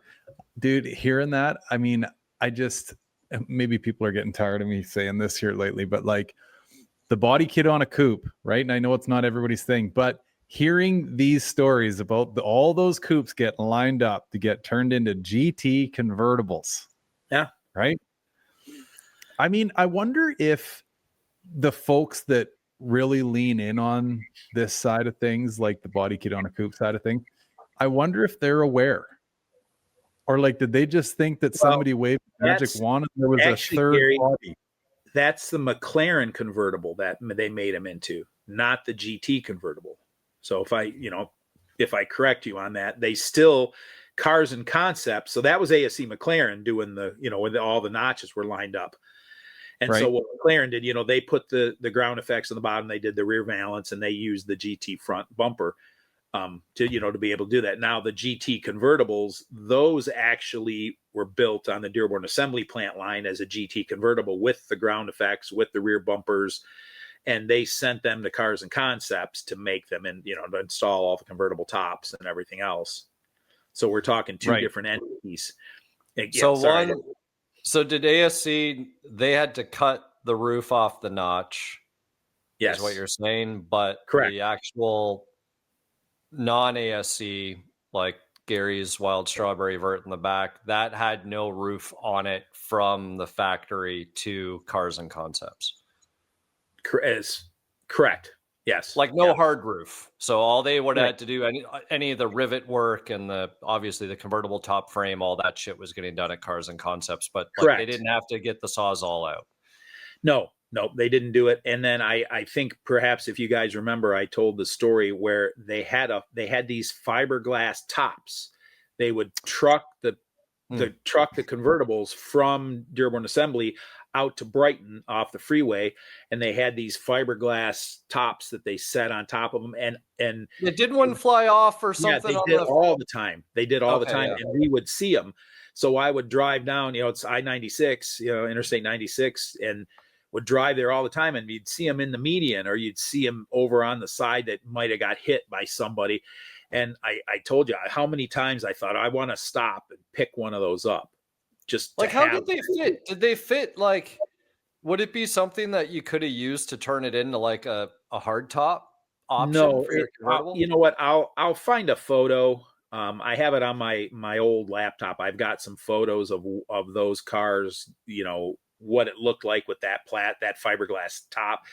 It basically was just like a transportation top to keep the weather out. Yeah, and protect it. You couldn't have used it, but I mean, obviously, what a cool conversation piece of Fox history if you would have seen it. But like I said, for years we would see them like, oh yeah, look, that's a Mustang. There's the Mustang cover over there that's all smashed in the median, or some of them would just be intact. And like I said, we didn't have trucks back then. It's like, what would I would have done? Like, okay, what are you gonna do? Like drape it over the roof and drive it? Yeah, we wouldn't. But I wish in hindsight that I would have figured out a way to grab one. But then again, if I would have brought one of those home, my dad would have been like, what the hell is, Yeah. No, get it out of here. It's not staying in my house because I didn't have a house. What am I going to do? Hey, Dad, can I put it in the backyard? Can I put it in the shed? Nah, I don't Throw know. it in the dumpster. Yeah. But going back to ASC McLaren, so the notches came with the quarter glass. And then they came with, obviously the wheels. Like I said, a lot of them, for some reason, I remember clearly having turbines. I don't know why. And then some of them had 10 holes. Well, if you've ever heard or remember, there was a company called Diversified Products Marketing. His name was Mike Schmidtke. And so he passed a few years ago, but he had his company. And so he had a contract or worked it out with McLaren. I remember, I'll have to ask my friend Jim, but I think he might have worked at ASC at some point. I know he worked at Ford, but he had some connection with ASC McLaren, and he bought all of the surplus quarter glass and the trim and everything that wasn't used, the wheels. And so I remember at one point, so I had my first 86 notchback, the two-tone white and charcoal, and I drove to his house. And so it was, maybe 10, 15 minutes away in Plymouth, Michigan, right down the road. And I drove, I remember driving in his driveway, and he opened up the garage, and sitting in his garage were piles and piles and piles of quarter glass, just piles. and I bought like new takeout quarter windows, notchback, for $50 back then. Good grief. Yeah. And then I had a couple friends that would call him all the time, say, hey, and they would get new takeoff wheels with gator backs, brand new 10 holes. I mean, they got, and they would just go, and I don't know, I forget what the price was, but it was pretty cheap, in comparatively. And they'd get brand new wheels and with gator backs, brand new tires, basically takeoff stuff, only driven into the yard at McLaren from the assembly plant. And I ended up putting those quarter windows in my 86 notchback. I put the smoothie, I took the sail panels out and did the drip rails. And, I went to the dealer and I bought, which is kind of a rare thing now, but the mirrors that I bought Aero mirrors that were manual mirrors, adjustable. Right. Normally they're mostly power, and I'm sure you guys have seen them, and I did that whole conversion because, I would never do it now. And, I'm thinking, why would I do it? But back then, I had a 4i and the arrows were brand new. And so you're thinking, hey, I want to kind of make it look like that. I never wanted to swap the, front fascia, But I did what I put LX taillights on it. I put the new quarter glass on it, kind of updated the look of the car a little bit, and got it. And then they're off some McLaren. That's holy shit. ounce and parts. So it happened a lot around here, with that kind of thing. I would love to sit down with, like Betty from accounting in the 90s at Ford, right? And be like, hey, at a real, like a dumbed down level, right? I don't need to know the pennies, but like, I would love to know, like, what was spent on those fiberglass tops, right? Yeah. How much of a shit show was it? And what was the added cost to like run these things off the line in just drivable format, but no interiors in them, no nothing. We're going to put them on a car hauler. We're going to run them across town. We're going to, like, all these little things just blow my mind from like a production line level. And then, not to forget, the dumpster full of shit, right? Okay, I know when you're mass producing things, like the more you produce, the cheaper it gets, but like, is it cheap enough to throw in a dumpster?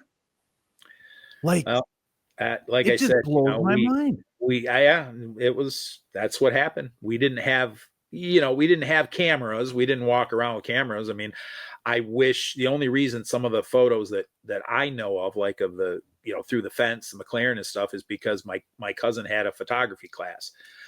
And so somewhere on Instagram in the last month or two, I put on my Instagram page, there's a photo that he took, and it's of a black notchback at a local dealer. And he took it for photography. It's a black and white photo. And I know you guys have seen it because LMR has used it. I posted it years ago on Four Eyed Pride on the old, Four Eyed Pride forum, which is, gone now. Unfortunately, it finally died, and so much information lost, but that's a story for another time. But anyway, so my cousin took these photos, and that photo has just popped up everywhere. And I just, it showed up, I think, on Foxbody Addicts or something. And I said, hey, my cousin took that photo, and blah, blah, blah. You can see the window sticker and the 10 holes with no caps. And I remember being there, and he's got a bunch of other photos of the cars, from back in the day. But that's how he got the photos of the, through the fence at McLaren. But going back to the dumpster, well, what are they going to do with those? So every Capri convertible that they made, that's where the consoles came out of, because if you've ever seen a 2-seater McLaren Capri convertible, they had some weird, it went all the way to the back, this big fat console, and it just, it's odd. You look at it now, you're like, oh my gosh, that thing's hideous. But they just trashed the factory stuff. And then one other thing that I noticed over the years, talking about what they did, is I told you, they actually put real wood appliques over the clock in the console, the passenger bezel, and then of course the instrument cluster bezel.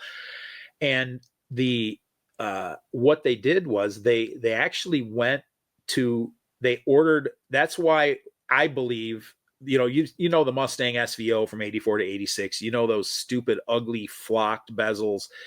They look fantastic if they're new. I mean, but you even touch it and you got a grease mark from your fingers, or, it's oils or whatever. You can't ever touch it with a towel or anything like that, because the flocking that's one of the worst things they ever did on a Mustang. And now, since I have an SVO, I'm trying to figure out how in the world am I going to, deal with it, look good, because it looks, and they turn brown. I mean, they're horrible. But so, you can't find them. Of course, the parts are old, but I knew for years, even back then, the SVO bezels, because McLaren, what they would do is every convertible, they would buy the driver and passenger bezel, and they were SVO bezels for the most of them that I've seen, and they would stick the ugly oak wood grain, wood panels over the SVO bezel, because I think they were saying the charcoal of the SVO, it just, the contrast between the wood behind, and it stuck better on there. So in my opinion, they wiped out the supply of SVO replacement bezels from the dealers, because they were putting them on these cars. And how putting on the wood panel, they really have made, but still, that's every one I've seen has the SVO bezel behind it. And then the consoles, like I said, I literally, I was digging through consoles and and I remember taking one at one point, and then years later, because my dark clove brown metallic 5-liter notch, it was a non-console car. So I found a local guy that had a McLaren affiliation, and he had a whole bunch of consoles that he had taken home. So he kept some of these new takeout consoles. So, I mean, I was like, I remember these are in the dumpster. And, we talked about it. And I bought a tan one because my car had a tan interior. And I was going to put a console in the car, even though it didn't come with it. But I ended up not. The car was too original. And you obviously have to cut the carpet. And I just didn't want to do that. You couldn't just bolt it in. But that console thing and McLaren parts, I mean, for the longest time. And so going back to, and I'll send you guys some photos of this stuff, but that first giant part stash that I've told you about that I found in Livonia during COVID, the guy had a pile of quarter glass from when they cut the roofs off the Capris. And then they had some special Capri decal, like the dealer decal on it. And it was stuck onto the quarter glass, and he had piles of them, and they were in the dumpster. And I'm pulling them out. I'm like, look at all these quarter windows. I said, what are you doing? I said, so I took a few of them home and ended up selling them and giving away, but they had the actual factory decal that had like information about the Capri on the quarter glass. And there's just piles of them. He's like, oh yeah, we got those from McLaren. I said, well, yeah, there's no other place you could have got them from. So that stuff still pops up, that McLaren stuff, because again, what are they going to do? They either threw it away or some of the employees took it home, and it's still in somebody's garages in their basements. And as these guys are dying off, like I've told you before, these parts they're still out there. It's like, okay, here's something from ASC McLaren production almost 40 years ago that's been sitting in some dude's basement, or here's a console, or here's seats, or whatever you have, because it was a lot of that takeout stuff. It was all over here. This one area. man's trash is another man's treasure, hey? Yeah, exactly. So okay, buddy. Now that we got you warmed up on stashes that you found, here we go. Where I'm going with this. Go ahead. Okay. Can you share with us any of the details surrounding the latest? Well, this one's actually been like dripping for quite some time, right? Yeah. So, this one, I'll give you a little pre-information.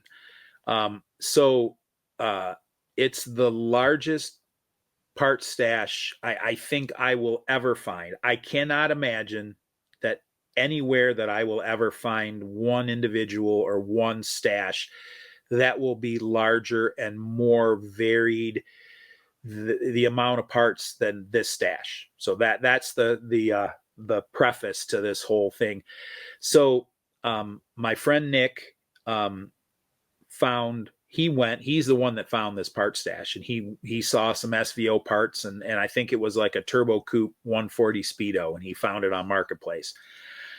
And he went over to this guy's house, and so basically what it is the gentleman who is now passed away, and I think he was 90 or 91 when he died, but he obviously started at Ford in the 60s, kind of like my dad did, so similar era to my dad, but he ended up being an advanced engine development engineer for Ford.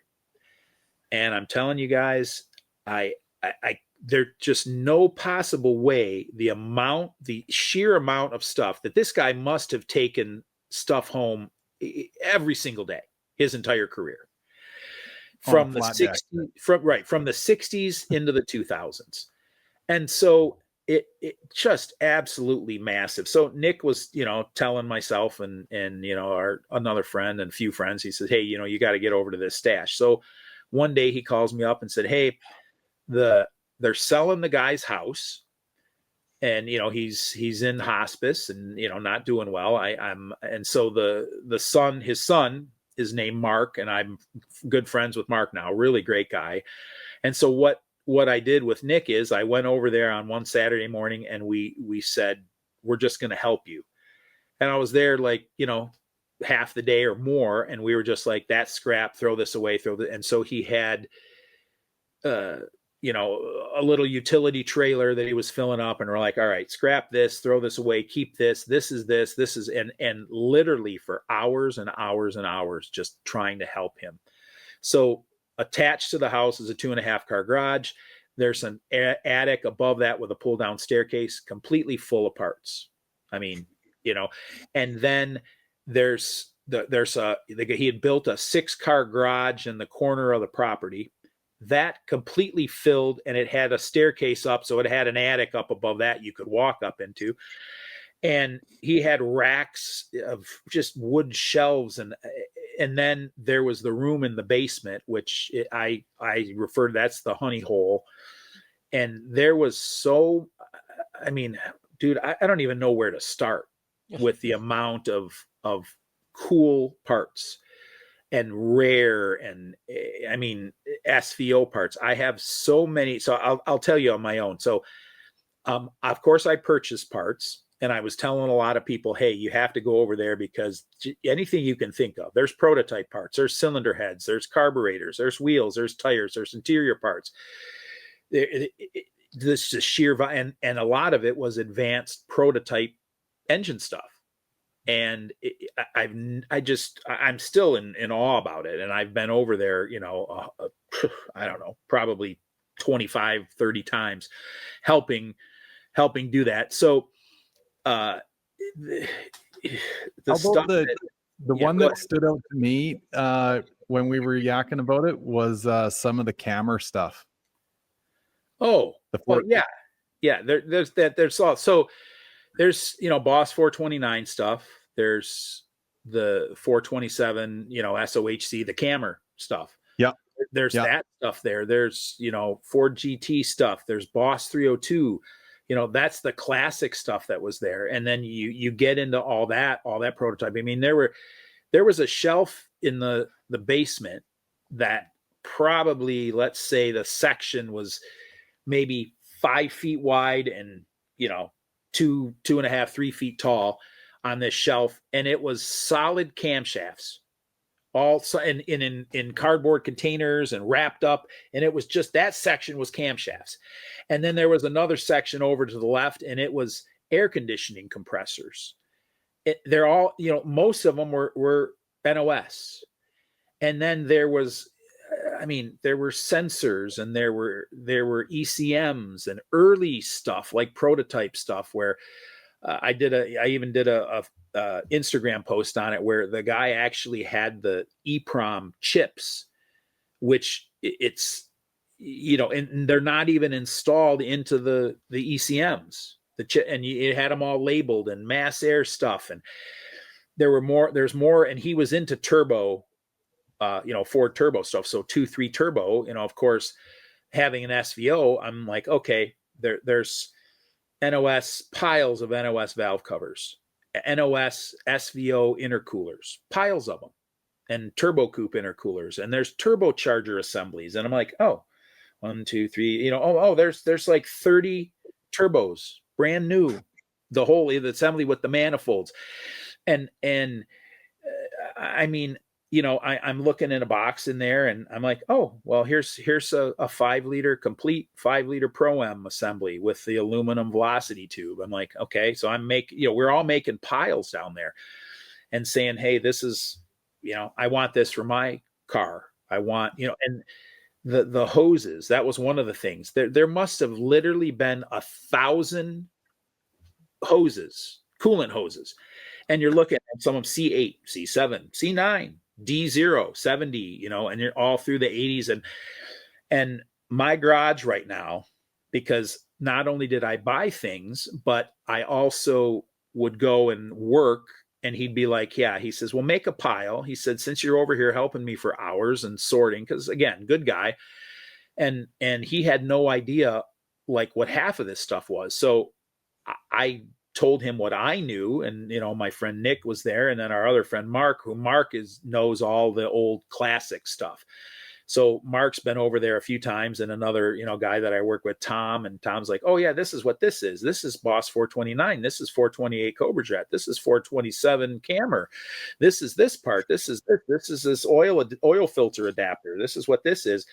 And, Coney shocks and prototype SVO parts and cylinder heads. And, there was in the 6-car garage a shelf of cylinder heads. They're just stacked up. We're like, oh yeah, that's a Boss, 351 head, that's a Cleveland head, that's Boss 302 heads, of course, here's Boss 429 heads, and valve covers and transmissions and rear axles, and then there's interior parts. So I went over the first time I was there. Of course, I wanted to buy stuff, so I'm making a pile. And I walk in and I'm looking through stuff, and I went in the 6-car garage because that was the last garage we kind of went into, and looking at the parts, I'm like, oh, there's a Mint 4i dash pad. Just, SVO seats, 85, 86 GT seats. I mean, heater boxes. And it's just, dude, I could literally go on and on and on for hours and hours and hours telling you about the sheer volume of fantastic parts. And he had sold a lot. Guys had come because he had it on Marketplace. So he sold a lot of this 2.3 liter cylinder heads. And then there was just this unbelievable amount of, there's 1.9 CVH, which is Escort, the old Escort engine. So 1.9, but then there was also this dual overhead cam engines, and he had, I don't know, 6 or 7 of these dual overhead cam engines tucked under the shelf, and the valve covers said, so I actually have a couple valve covers I took because they say Ford Motorsport, but they're from Europe. It's European stuff. This is the earliest logo. And then there were, I looking at the piles and piles of headers, just piles just on there. So I pull out a header and I'm like, oh, well, here's a Motorsport SSC shorty header, a single header. And then I ended up finding headers because Watson Engineering made the headers. So he must have had something involved, but I have unfinished SSC headers that were not welded all the way. And then I have a set of SSC headers. It must have been they were mocking them up because you could see where they tack welded and they were cutting little pieces of stainless to make the header. So prototype stuff. And, there was a prototype, Mustang SVO. So obviously they stopped production in 1986. Well, it was supposed to continue. And there's photos out there, which, I have as well, but they were going to have a dual overhead cam cylinder head on an SVO, which was going to produce over 300 horsepower. And so the story goes, from what I was able to gather from my dad talked about it, and another engine development engineer from SVO and who did a lot of motorsport stuff, that mainstream 5 liter said, there's no way that you're going to make more horsepower in the SVO than our 5 liter. That just wasn't going to happen. And so they poo-pooed it, and the SVO stopped. So I'm looking through I'm pulling out cylinder heads. There's stuff in bags and boxes, and I pull out this big aluminum cylinder head, and I look at it, and it says 2.3 liter aDOHC, dual overhead cam.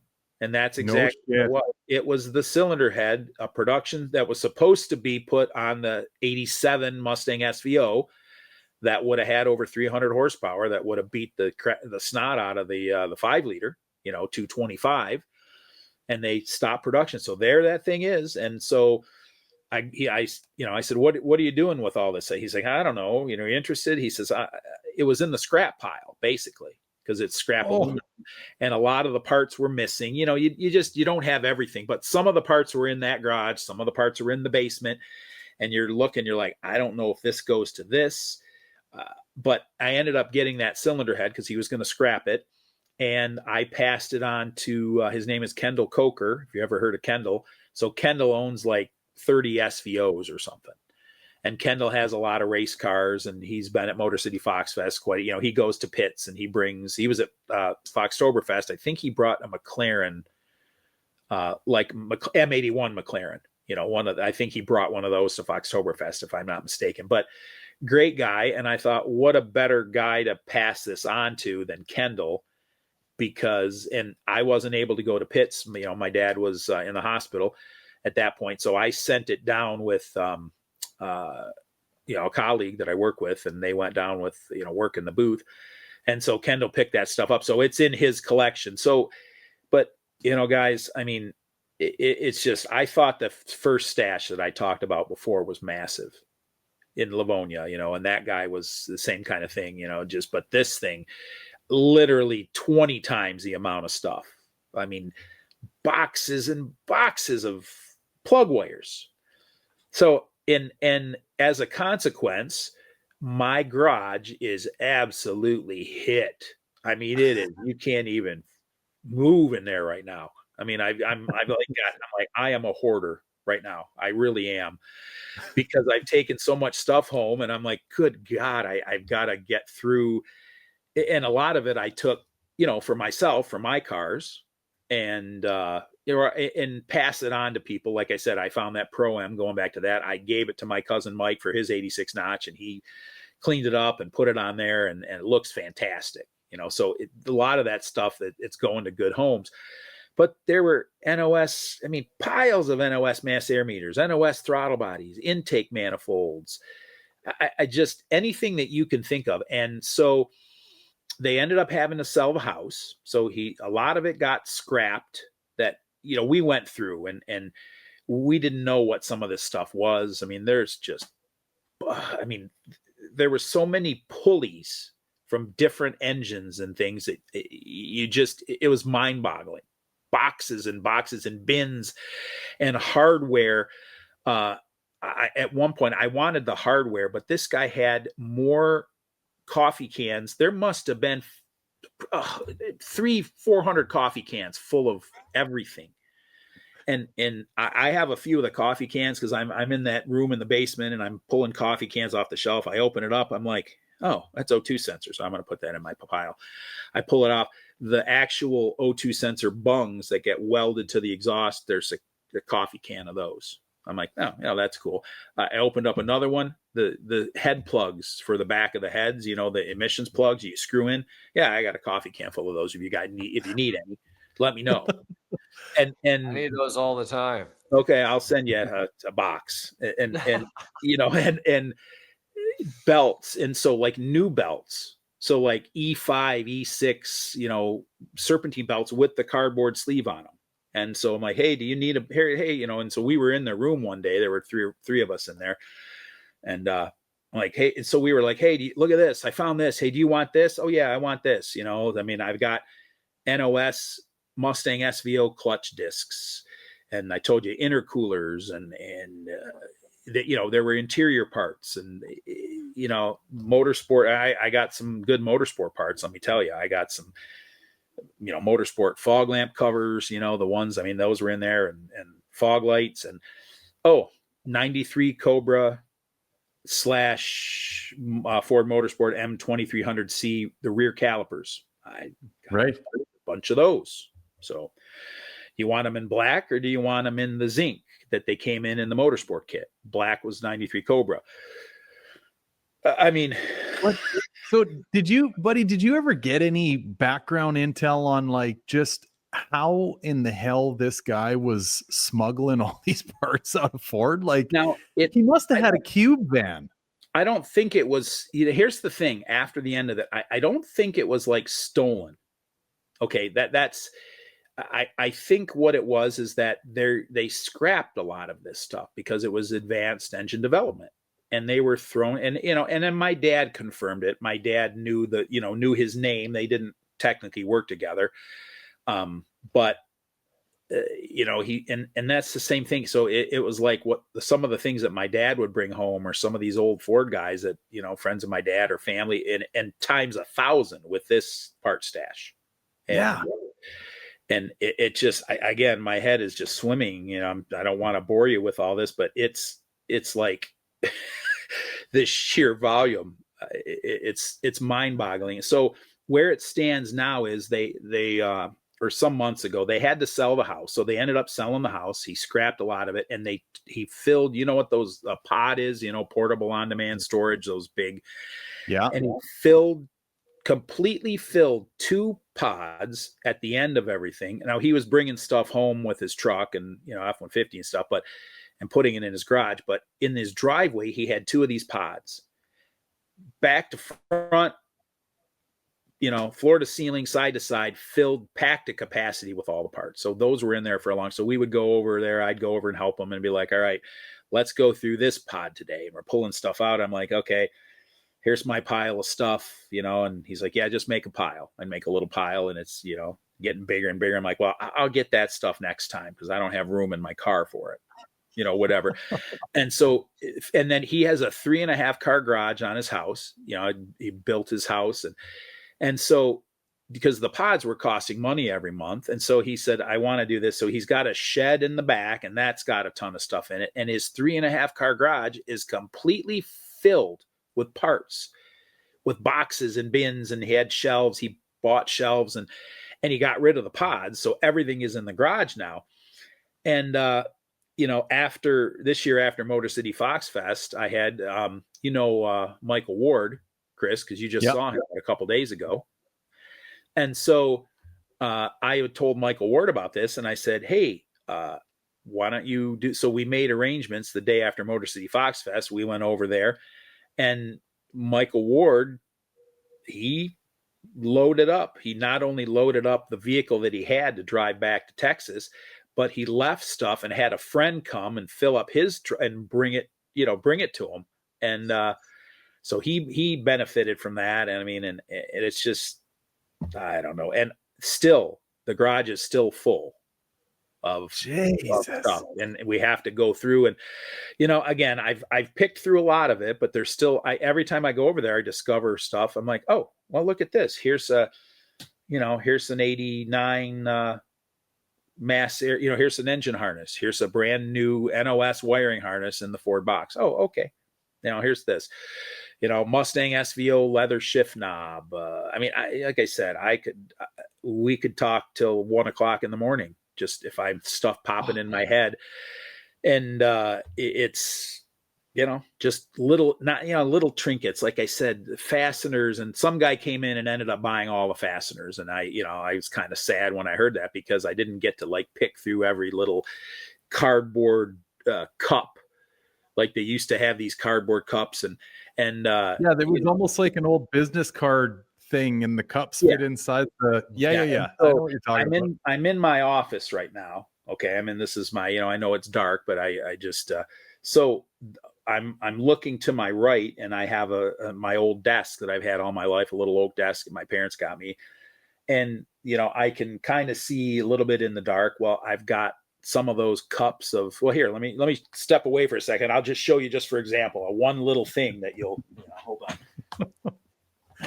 It just blows my mind, especially the big parts. Like when you're talking like engines, diffs, transmissions, you're like, okay, like some thought had to go into this. Can you see this? This is like these cardboard cups from the 70s or the 80s. Well, this particular one, it's full of 24-pound injectors. Here's 20, this is just, and I'm like, oh. And so on my Instagram, again, I keep referring to that, but I posted, there's the cardboard things in it, all these little dividers, and there's like 100 injectors in each of the cardboard trays. It's like styrofoam, not cardboard. So there's, and you have a top and it slides over. So there's trays of injectors, all kinds. Every, and you're like, well, what is this? So, I mean, I'm looking here and I'm like, all right, what's the inject? Is this, oh yeah, that's an NOS. It's got the caps. See the plastic caps? Yeah. So most of them, yeah, that's what they look like. They're NOS, never used 24-pound. I mean, so I got a bunch of 24-pound injectors, and then I don't know, I got this one in here. That'd be a 19. That's a big boy. Yellow. Yeah. And so, but again, it's brand new. Now the weird thing, it's got a weird tip on the end of it. Let me see if I can. Oh yeah. So you take, so some of them have some weird, now the 24s don't, they're normal, but well, some of the 24s that I found have that weird tip, but basically I figured you can snap it off and then get the pintle seal and, and and put that on there so you can make it usable for our cars. So yeah, hold on. I'm gonna put it back here. I'll show you. I mean, it's Jesus. See, stuff like that, like logically makes sense to, you know, grow legs and walk out the front door. Couple of those a day, you know, you can throw those in your hoodie pocket, whatever. In your lunchbox. Oh, there you go. Yeah. That looks like it's fresh. Did you just steal that off my silver car? Yeah, look at the filter. Never used. Never used. Nice. 24 pounds. That's just laying in there. Laying in the basement on the shelf. Brand new. Aluminum, you know, I mean, so, you know, just like, anyway. Oh, hang on. Well, dropping shit. Don't break them. No. That's wild, hey? Like, to think that stuff's just sitting in there. And I mean, where my mind goes with it all is, you know, this old boy that he's now passed, but like, how many years was he just sitting there watching Jeopardy? Yeah. Sitting on, you know, hundreds of thousands of dollars worth of shit. Yeah. Give me one second. Like, oh, you know, who's ever going to want any of this junk? Right. And I mean, I know anybody that hears this pod is going to be like salivating from every orifice. The crazy thing is like in my older age, so to speak, like I've sort of realized how barn finds and stuff like this happens. Like, for instance, it was December was a year ago. Shop Dad came to visit and I had the Viper truck out and we were doing runs because that's like when I ran into my first E60 M5 that the plenum blew up and caught fire. If you remember that, with the sticky injectors and all that shit. Yeah. So after he left, I got my detailer kid to come and do a proper paint correction and everything else. And then, right, obviously with my situation, the shop was pretty full. So I parked the truck over across the street at Ruben's place because he listed his place up for sale and he has tons of room in the shop. And I get a notice the other day that my registration's about to expire on that truck. And then like I'm counting, I'm like, holy shit, that truck has been sitting over there for almost a fucking year. You're right. And like, same thing with the two white Dutch cars. Like Dutch number 5 has literally been sitting on the top of that 4-post since, what was it, 6 months? Because it did Foxtoberfest the year I had the 4 cars there. And then I went to the Mustang Owners Museum for its little 6-month window. Came back, went up on that 4-post, and that's it. Like I haven't touched it. So like I go into closets and like I found 2 18-inch Bourbettes the other day that I forgot I had. I found Simmons mesh wheels, forgot I had. So to the point where it's like I get it, and it doesn't, like I've only been in this home here for what, not even 5 years. And I'm already forgetting stuff that's in some of these places. So like imagine 10, 15, 20 years. And then you get older and you're slower and you're not, you know what I mean? Stuff's out of sight, out of mind. I could see how it happens. I seriously can. Or you get demotivated. Like, when am I ever going to get to this, like Lincoln? Or when am I going to get to the timing cover gasket on the white notch? Last time it was on the road is when you almost died in Texas, Gary. Right. You know, like, so yeah. Well, it's true. Yeah, I mean, if you think like, let's worst case scenario, you know, like nuclear bomb gets dropped, okay, and somebody's muddling their way through Michigan, and you know they come across your house, Bill, and you know you perished in the wreck, and they go, oh, this thing's still got a roof on it. Let's go in here, right? And you go into your garage, and they go, holy shit! Yeah, what was this guy up to? Right? Yep. Well, I mean, here's a more important question, because like me, it doesn't matter. My shit's all modified and fucked up. It's not worth anything. You, Bill, if something genuinely happens to you, right? Like you're going to be this honey hole that you just found, unless you got a succession plan for it. Well, so this stash here opened my eyes to the fact that, you know, poor Mark we go over there. I'm trying to help him, and he's a car guy. He knows, he's worked with his dad. I mean, he had cars with his dad and built stuff and all that, but he doesn't have an idea what half of this is. So that's where myself and Nick and our friend Mark and a few other people have gone over there and helped him by identifying things, so he knows. And so he hasn't really, I think it's been overwhelming. He lost his dad, and he's trying to, and the proceeds have been going to his mom. So whenever we come over, like when I've been over there, and whoever else that I've invited there, when they buy things, of course, all that money goes to his mother, which I applaud him for, which is fantastic. But what it's done for me is like, okay, so I've started, I believe it or not, I already have. I'm going to be my winter project here, because I'm getting 2 of my Mustangs out of my garage, and I'm going to be able to get, I'll park in my garage, but I can pull out, I can put the heater in there, and I can get up. I've got a pull down staircase. I've got a 10-foot ceiling, and I can get into my attic, and I can start organizing stuff in the attic. And then I'm going to start getting bins and just build shelf for the bins and label and have a list and say, all right, this is what this is. Because what I don't want is, I don't want my daughter to have to run into this, because, let's face it, I'm not getting any younger, but something could happen to me tonight. I could pass away in my sleep, let's say. And so I don't want my daughter to get caught in that, like what happened to Mark. And it's fine. And it's good to know. I mean, but there are cars involved too, by the way.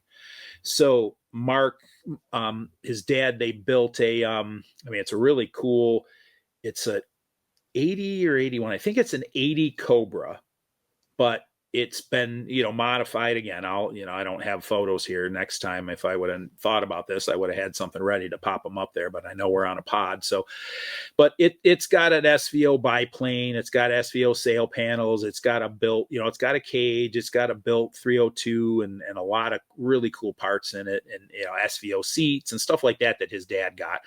So, and that car, it's custom paint. It's like it's red and black. So, I mean, it's a nice car. He's had it out a few times. I've encouraged him. And then the other car, which I'm mentioning here, is they're going to be selling. So is it an 88 or an 87? I don't know why I get the 87, but anyway, it's either an 88 or an 87. It's a black Mustang GT. So 87 or 88.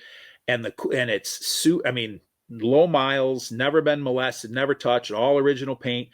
And the neat thing about it that I think, it's got a tan interior. It's got the tan, the plaid seats in it with the big floppy headrests on it.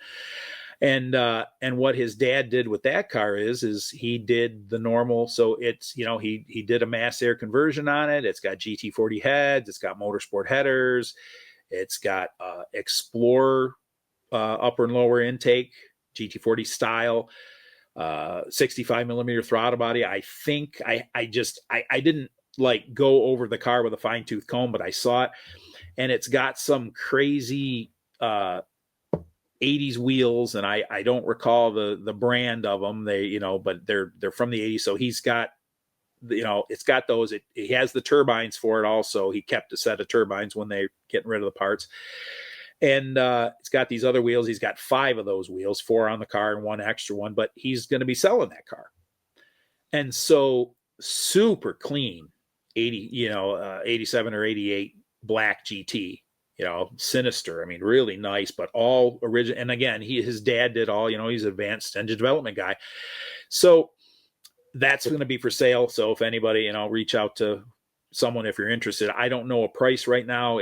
He put it in storage to a little ways from his house, but at some point I'm going to go take a look at it and kind of catalog it and see exactly what's on it. But it's super clean. It's relatively low miles and nice car. So that'll be coming up at some point. Like I said, I don't know when or where, but thought I'd throw it out here while we're talking about that stuff, because that was that. And I think he's going to keep the 80 Cobra that's been modified and a lot of extra parts on there. So it's it's pretty cool. A lot of cool stuff. Wild. Yeah. And so anyway, back to your question, Chris. Yeah, I know that I need to get my stuff in order and to try to do it. But, I was super excited because, as you guys know, and, I haven't been on the pod in a while, but one of the cars that I've always wanted was a Mustang SVO. And so I picked up an SVO. So I have a white 86. And, back to the beginning of the pod, Chris, when you were, scrambling and stuff, when Gary and I were talking, I have the most vivid memory of my dad. We had eaten dinner, at my childhood home. And then my dad's like threw a set of keys on the table. And I'm like, oh, you know what? So I remember running out into the driveway, running outside, and sitting in the driveway was this gleaming white 86 SVO, the white and the charcoal, which I've always loved. And I'll never forget, my dad's like, here, just do not get a ticket, not really supposed to give the keys to your kid, but I'll never, and I said, someday I'm going to have a white 86 SVO. So I picked one up and just super happy. I'm really excited about this car. I've had it stored at my parents' house for a while, so my dad did get to see it before he passed. And I remember pulling up in the driveway with the car, and I said, I told him, I said, hey, I need to put the car in, can I keep the car in your garage? He said, well, you got to, organize that part of the garage and move some stuff so we can get it over there so it's not in the way of my car, your mother's, or my mom's car. And I said, okay, I'm going to get the car. I'm going to bring it over here today. And I remember pulling it in the driveway and going in the house. I said, well, I got the car here. I'm going to put it in there. My dad came out and I said, so what do you think? And he's like, why in the hell did you buy that piece of shit? I'm like, what? I'm like, Dad, you said, and he's like, and I always kind of knew this because he said it for years. My dad just hated the 2.3 liter. He said it's a loud, buzzy, shaky. He's, and he worked on the cars, and I just said, really? I said, I thought you'd be excited. And, he looked at it, he's like, yeah, he said, it's a really nice car. He said, but I've never been a fan of the 2.3 liter, and then he launched and he says, oh, those things sold like shit. And they didn't. And I said, I know, Dad. I said, but I've always wanted, ever since. And he's like, yeah, I remember that. I remember bringing that car home. And of course I don't have any photos of it because I didn't have a camera on my phone or didn't have a phone. We just didn't think to run in and grab a picture, just, I don't know. That was what it was. It was the 80s. So, wow. But reason I'm mentioning it is going through that part stash, finding all these parts. It's like, okay, well, do I really need, NOS clutch discs? How many clutch discs do I really need? Am I going to, but a lot of the parts are going to make its way onto my SVO. And it's, it's good to have backups and stuff, but at the same time, it's like, okay, I'll freely admit it's like with this part stash, I'm hoarding right now. I am. There's just, it's bad. It's really. Well, but I think anybody listening to this, like, yeah, like you definitely can picture yourself entering into that frame of mind where you're just like, why wouldn't you take things that are getting thrown out? Like, actually, something that comes to mind. My buddy's shop is beside this. They make like aluminum racking or something like that, right? And so they're always dealing with like great big long stocks of aluminum in various sizes and shapes and thicknesses and whatever. And to them, probably much like Ford back in the day or whatever, like there's the dumpster. And I'll go down there every once in a while dumpster dive, and I'm like, man, I could use 3-foot lengths of 1-inch thick aluminum. Like, when the hell do you know if you're going to need a spacer for something? Or like your mind just goes nuts when things are in that sort of trash category, and you go, fuck yeah, I'll take that. Right. So I got all this shit. Right. And sure, I go up there every once in a while and I go, oh yeah, no, I could maybe use this for that or whatever. Right. You get creative, but chances are my kids are probably going to have to deal with that shit one day. Right. Because it's, I don't know. But that's how our minds work. Yeah. It Well, it doesn't is. mean You can't throw it away. No, I get that. And, as soon as you were saying that, one of the things, and obviously right below me, over that my garage is not far from where I'm sitting. And I keep thinking, okay, I told you about plug wires, spark plug wires, for example, and I won't keep going on all this, but you just said, so do you need it? It's going to get thrown away. So I'm looking in the spark plug wires and I'm like, oh, there's a set of 86 date coded plug wires. I'm an 86 guy. I'm like, oh yeah. And then I find a set of 86 date coded plug wires for the V8. And then I find a set for the SVO. I'm like, oh, cool. And then I start looking through all the boxes of plug wires because there's like 5 boxes of plug wires. And I'm like, oh, there's there's another 86 V8 set. Oh, another 86. Oh, here's 85, here's 84, here's 89, date coded plug wires. And I'm like, okay, so then I got this pile and I go to carry them out of here. And I got like, 5 or 6 V8, 86 date coded plug, and then a couple sets of 86 SVO dated coded plug wires. And then you bring them home and you're like, the hell, what am I going to do with 5 or 6, 7 sets of 86 date coded plug wires? Okay. So, I'm passing them on here. I have friends and I'm like, hey, do you, I've got, someone I know who has an 86 Celine. And I said, do you have date coded? No, I don't. I says, well, what's your address? I'm going to send you a set of date coded 86 plug wires. So a lot of it's been fun, rehoming some of these parts. And I don't necessarily have to, and to be honest, I haven't like made a money on a lot of this because I don't know. It's kind of not that it's sacred, but this is, I'm friends with Mark, the son. And so a lot of the stuff I'm using, or I'm just, it feels good to know that, hey, this was given to me and I just was using some of my knowledge to help him out, like identifying things. And if somebody needs it, it's going to go to a good home at some point. And then yet a lot of it's going to go to my own cars to make my own cars better. Yeah. I mean, balancers and timing covers and water pumps. And oh gosh. So anyway, we could, like I said, I could just keep going because it literally is, Gary, to quote, it is unreal. It's unreal. Yeah. So to finalize talking about all that, like I said, I really believe in my heart of hearts that I will never encounter another part stash this big. And, thanks to my friend Nick for inviting me over to now to become more of a hoarder than I was before. Yeah. So, and to be able to do that, but it's, and this, I've said it, I'll say it again. This area here, of course, is the hotbed, I believe, it's just, this is where it was, but, we'll see what happens as these guys get older. A lot of them are like, my dad passed away in his 80s. This, he was 90 or 91. Don, his name was. And so, it's going to happen more and more. And, so my thought is like, I don't know. And I've literally now, not that I back off, I still look on Marketplace and send things to people and find little stuff here and there. But I'll tell you, there's people like, hey, I got this. And like, I don't even, there was a time I'm like, I don't even want to think about parts because I've just overloaded and overwhelmed with the parts. So the last thing I'll say about this for now is, so we go, one of the guys I work with, Tom, and Tom, awesome guy, incredibly knowledgeable. I my dad used to say when I was little is, I've forgotten more about a car than you'll ever know. It was a little joke.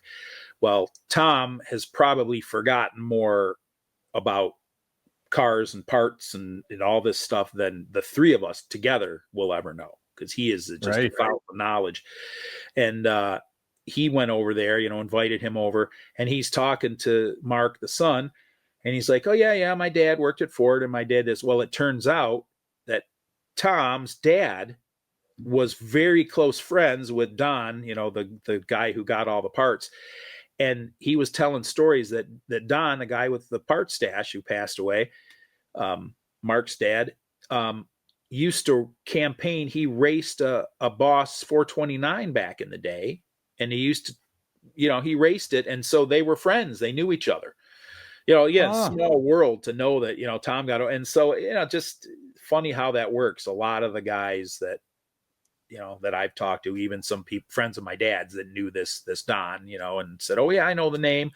And he was older than my dad, and, these old Ford guys, but they're going to be passing, and what's going to happen to the next, the next thing that comes along. I'm like, that's just it. So is Tom's dad no longer in the picture? Yeah, he's still in. Yeah, he's still in the picture. But yeah, I've never met. I think he lives in Arizona. I'm pretty sure he does. Tom's dad, and he's in his late 80s, just like these guys. They're getting up there, and a wealth of knowledge. All this. I can't imagine what Mark's dad Don, the guy who the parts. I can't imagine what that guy knew. And the knowledge that is lost. Well, the stories too. Shit. Well, yeah, all that, and again, not rehash, but my dad passing. It's just, I don't know. There's so much history and so many, and I'm so glad I'm there, but makes me think like, oh, I should have recorded some of this stuff, but I remember what I do. I have a pretty good memory, trying to write some things down and pass things on, but being at my parents' house, and whether I'm not really going through things, I'm not quite ready for that yet of, my dad's stuff, but looking at it, wondering like, okay, I will never know the full story of this anymore because there's so much that I won't know. Because but it's fine. It's it's part of our history and things like that. But it just makes me think. Lately I've been very reflective. The last 4 or 5 months, it's just like how much history is gone. And some of these guys, these old Ford engineers that just were out there doing it, and all that all their knowledge is. Hopefully they pass some of that on, and that kind of makes me the same thing. It's like I really hope that I have that opportunity with, my grandkids to be able to pass that on, or my nephew, as I mentioned, it's like, and stuff like this, the podcast, it's good. It's good. We can get together and tell some stories. Yeah. And document it here at some point and say, hey, this is out there, and people get to hear it, and, we get to share it. So I appreciate, again, the invite, and, it's buddy. Shit. It's I kind of joke around with my close friends or family every once in a while. I'm like, I never really thought about it this way, but as long as YouTube doesn't blow up or any of the social media channels or whatever, like through just dumb luck, I've kind of left this breadcrumb trail about myself for the last handful of years, right? Yeah. Right, wrong, or indifferent, whether somebody got joy or a laugh or entertainment out of it, great. But yeah, like the grandkids hypothetically could watch that. Whereas, like your dad or some of these other fellas, like old school guys, probably didn't keep a journal or, anything of the like. You know what I mean? So when they go with everything they knew. And the worst part about it, like you're saying about remembering stories and stuff, as well as I do, shit, even at our age, like stories even from high school, we've either morphed them in our bullshit manner of ways of telling stories, or the hard drive's partially been rewritten a few times, right? And so things get a little foggy. Yeah. It's like, dang, like a guy's really gotta keep track of this stuff. Yeah.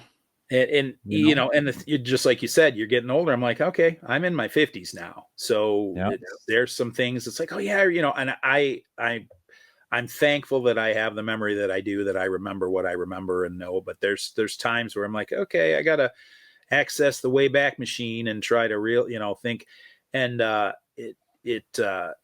you never know. So like you said, documenting things and trying to do that. I appreciate what you guys do, both, your videos and going through all that.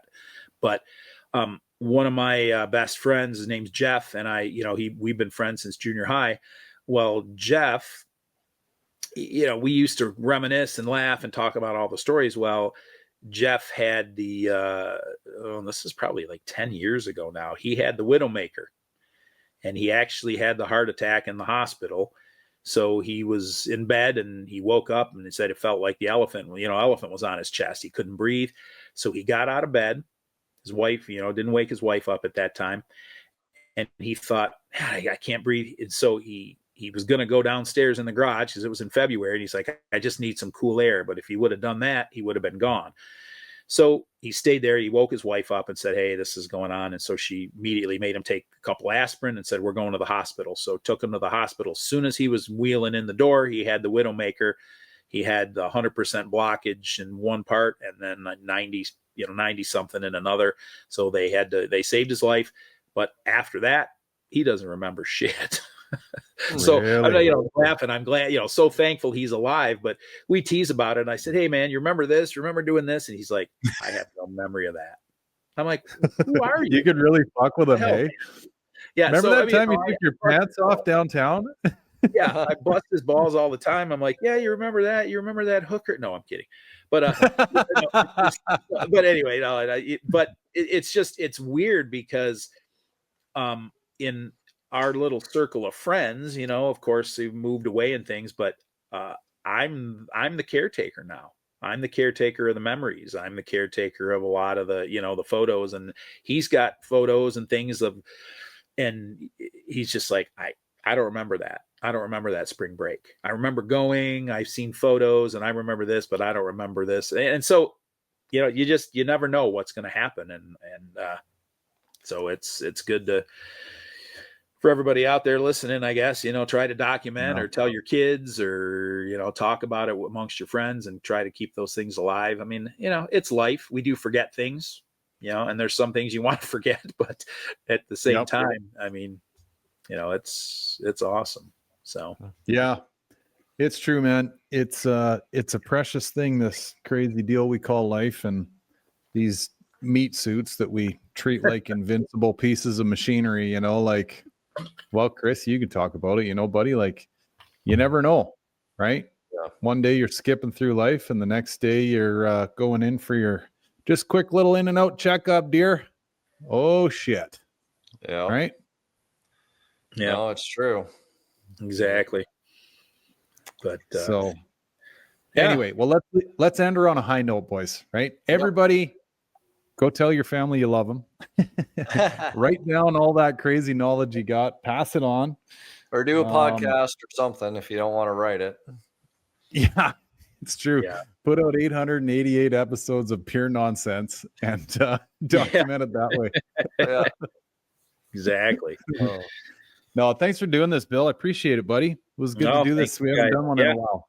Well, sorry I was late to the party, but we caught up the other day. So yeah, we did. Yeah, it was good to see you at SEMA, and we talked about that black car at the beginning, and talked about you a little bit, and so you'll actually have to listen to your own podcast. There you go. No, I'm kidding. All right, sounds good. Yeah, but no, it was good seeing you and catching up, and SEMA was good, and just like I said, plugging away. Just doing cars. We're gonna see you at Pitts, aren't we, bud? Yep, I'm going to be at Pitts. I'll be there. I'm not 100% sure car-wise what I'm doing. I'm hoping to maybe get the SVO there. We'll see.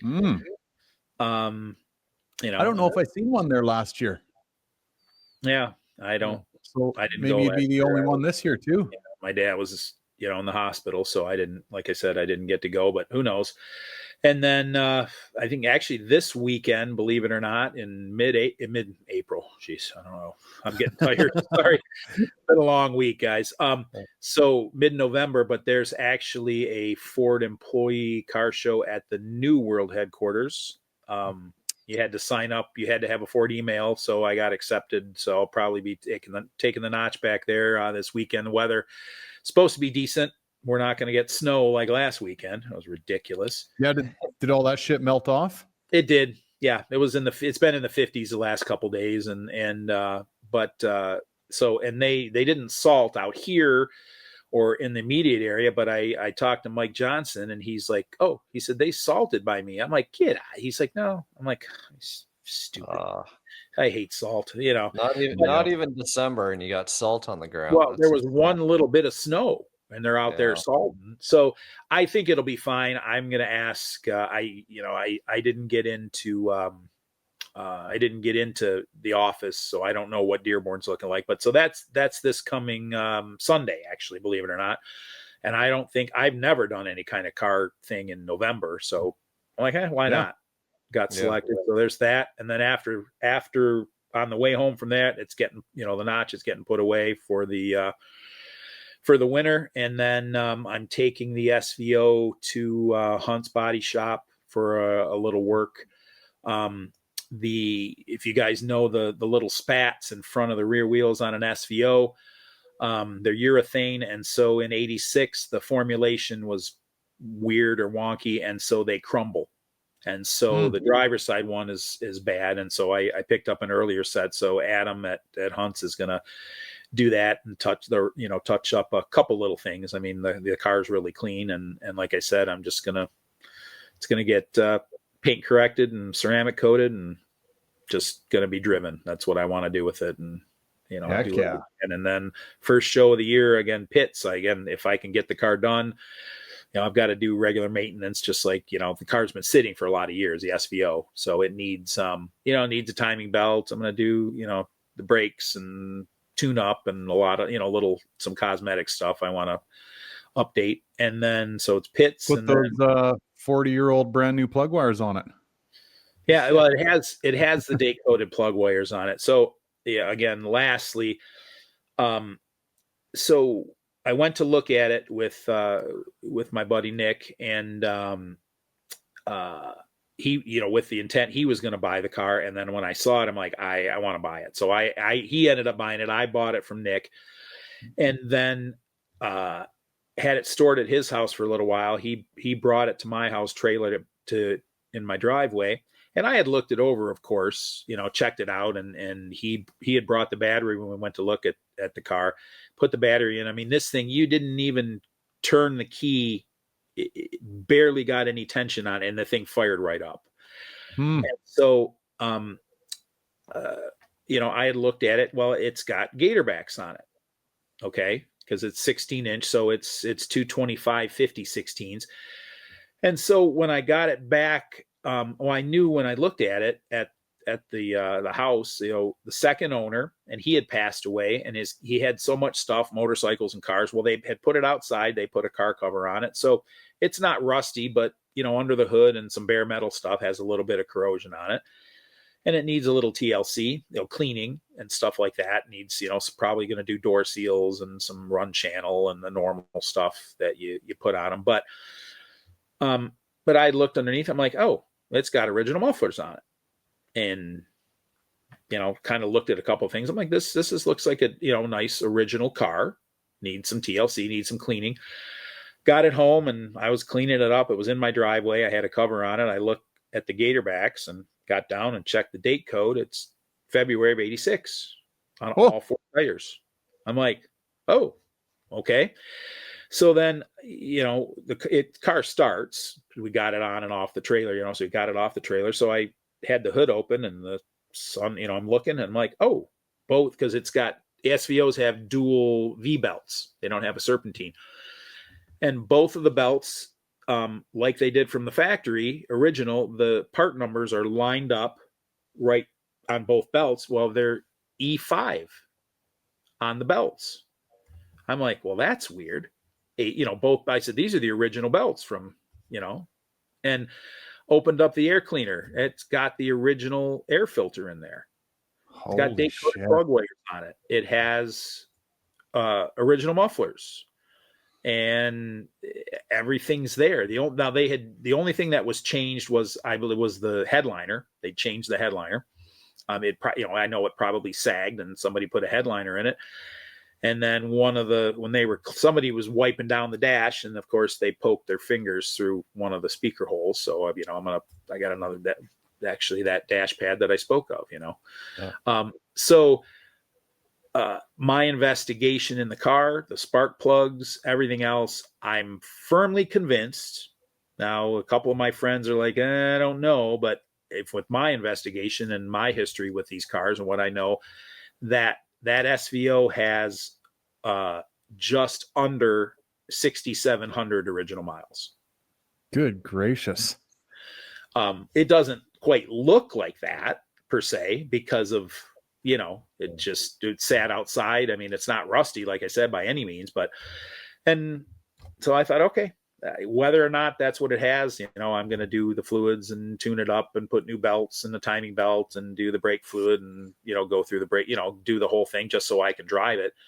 But it's a clean, super clean, original 86 SVO. Like I said, Adam's going to paint the spats, and I'm going to have him touch up a little bit of the charcoal on there.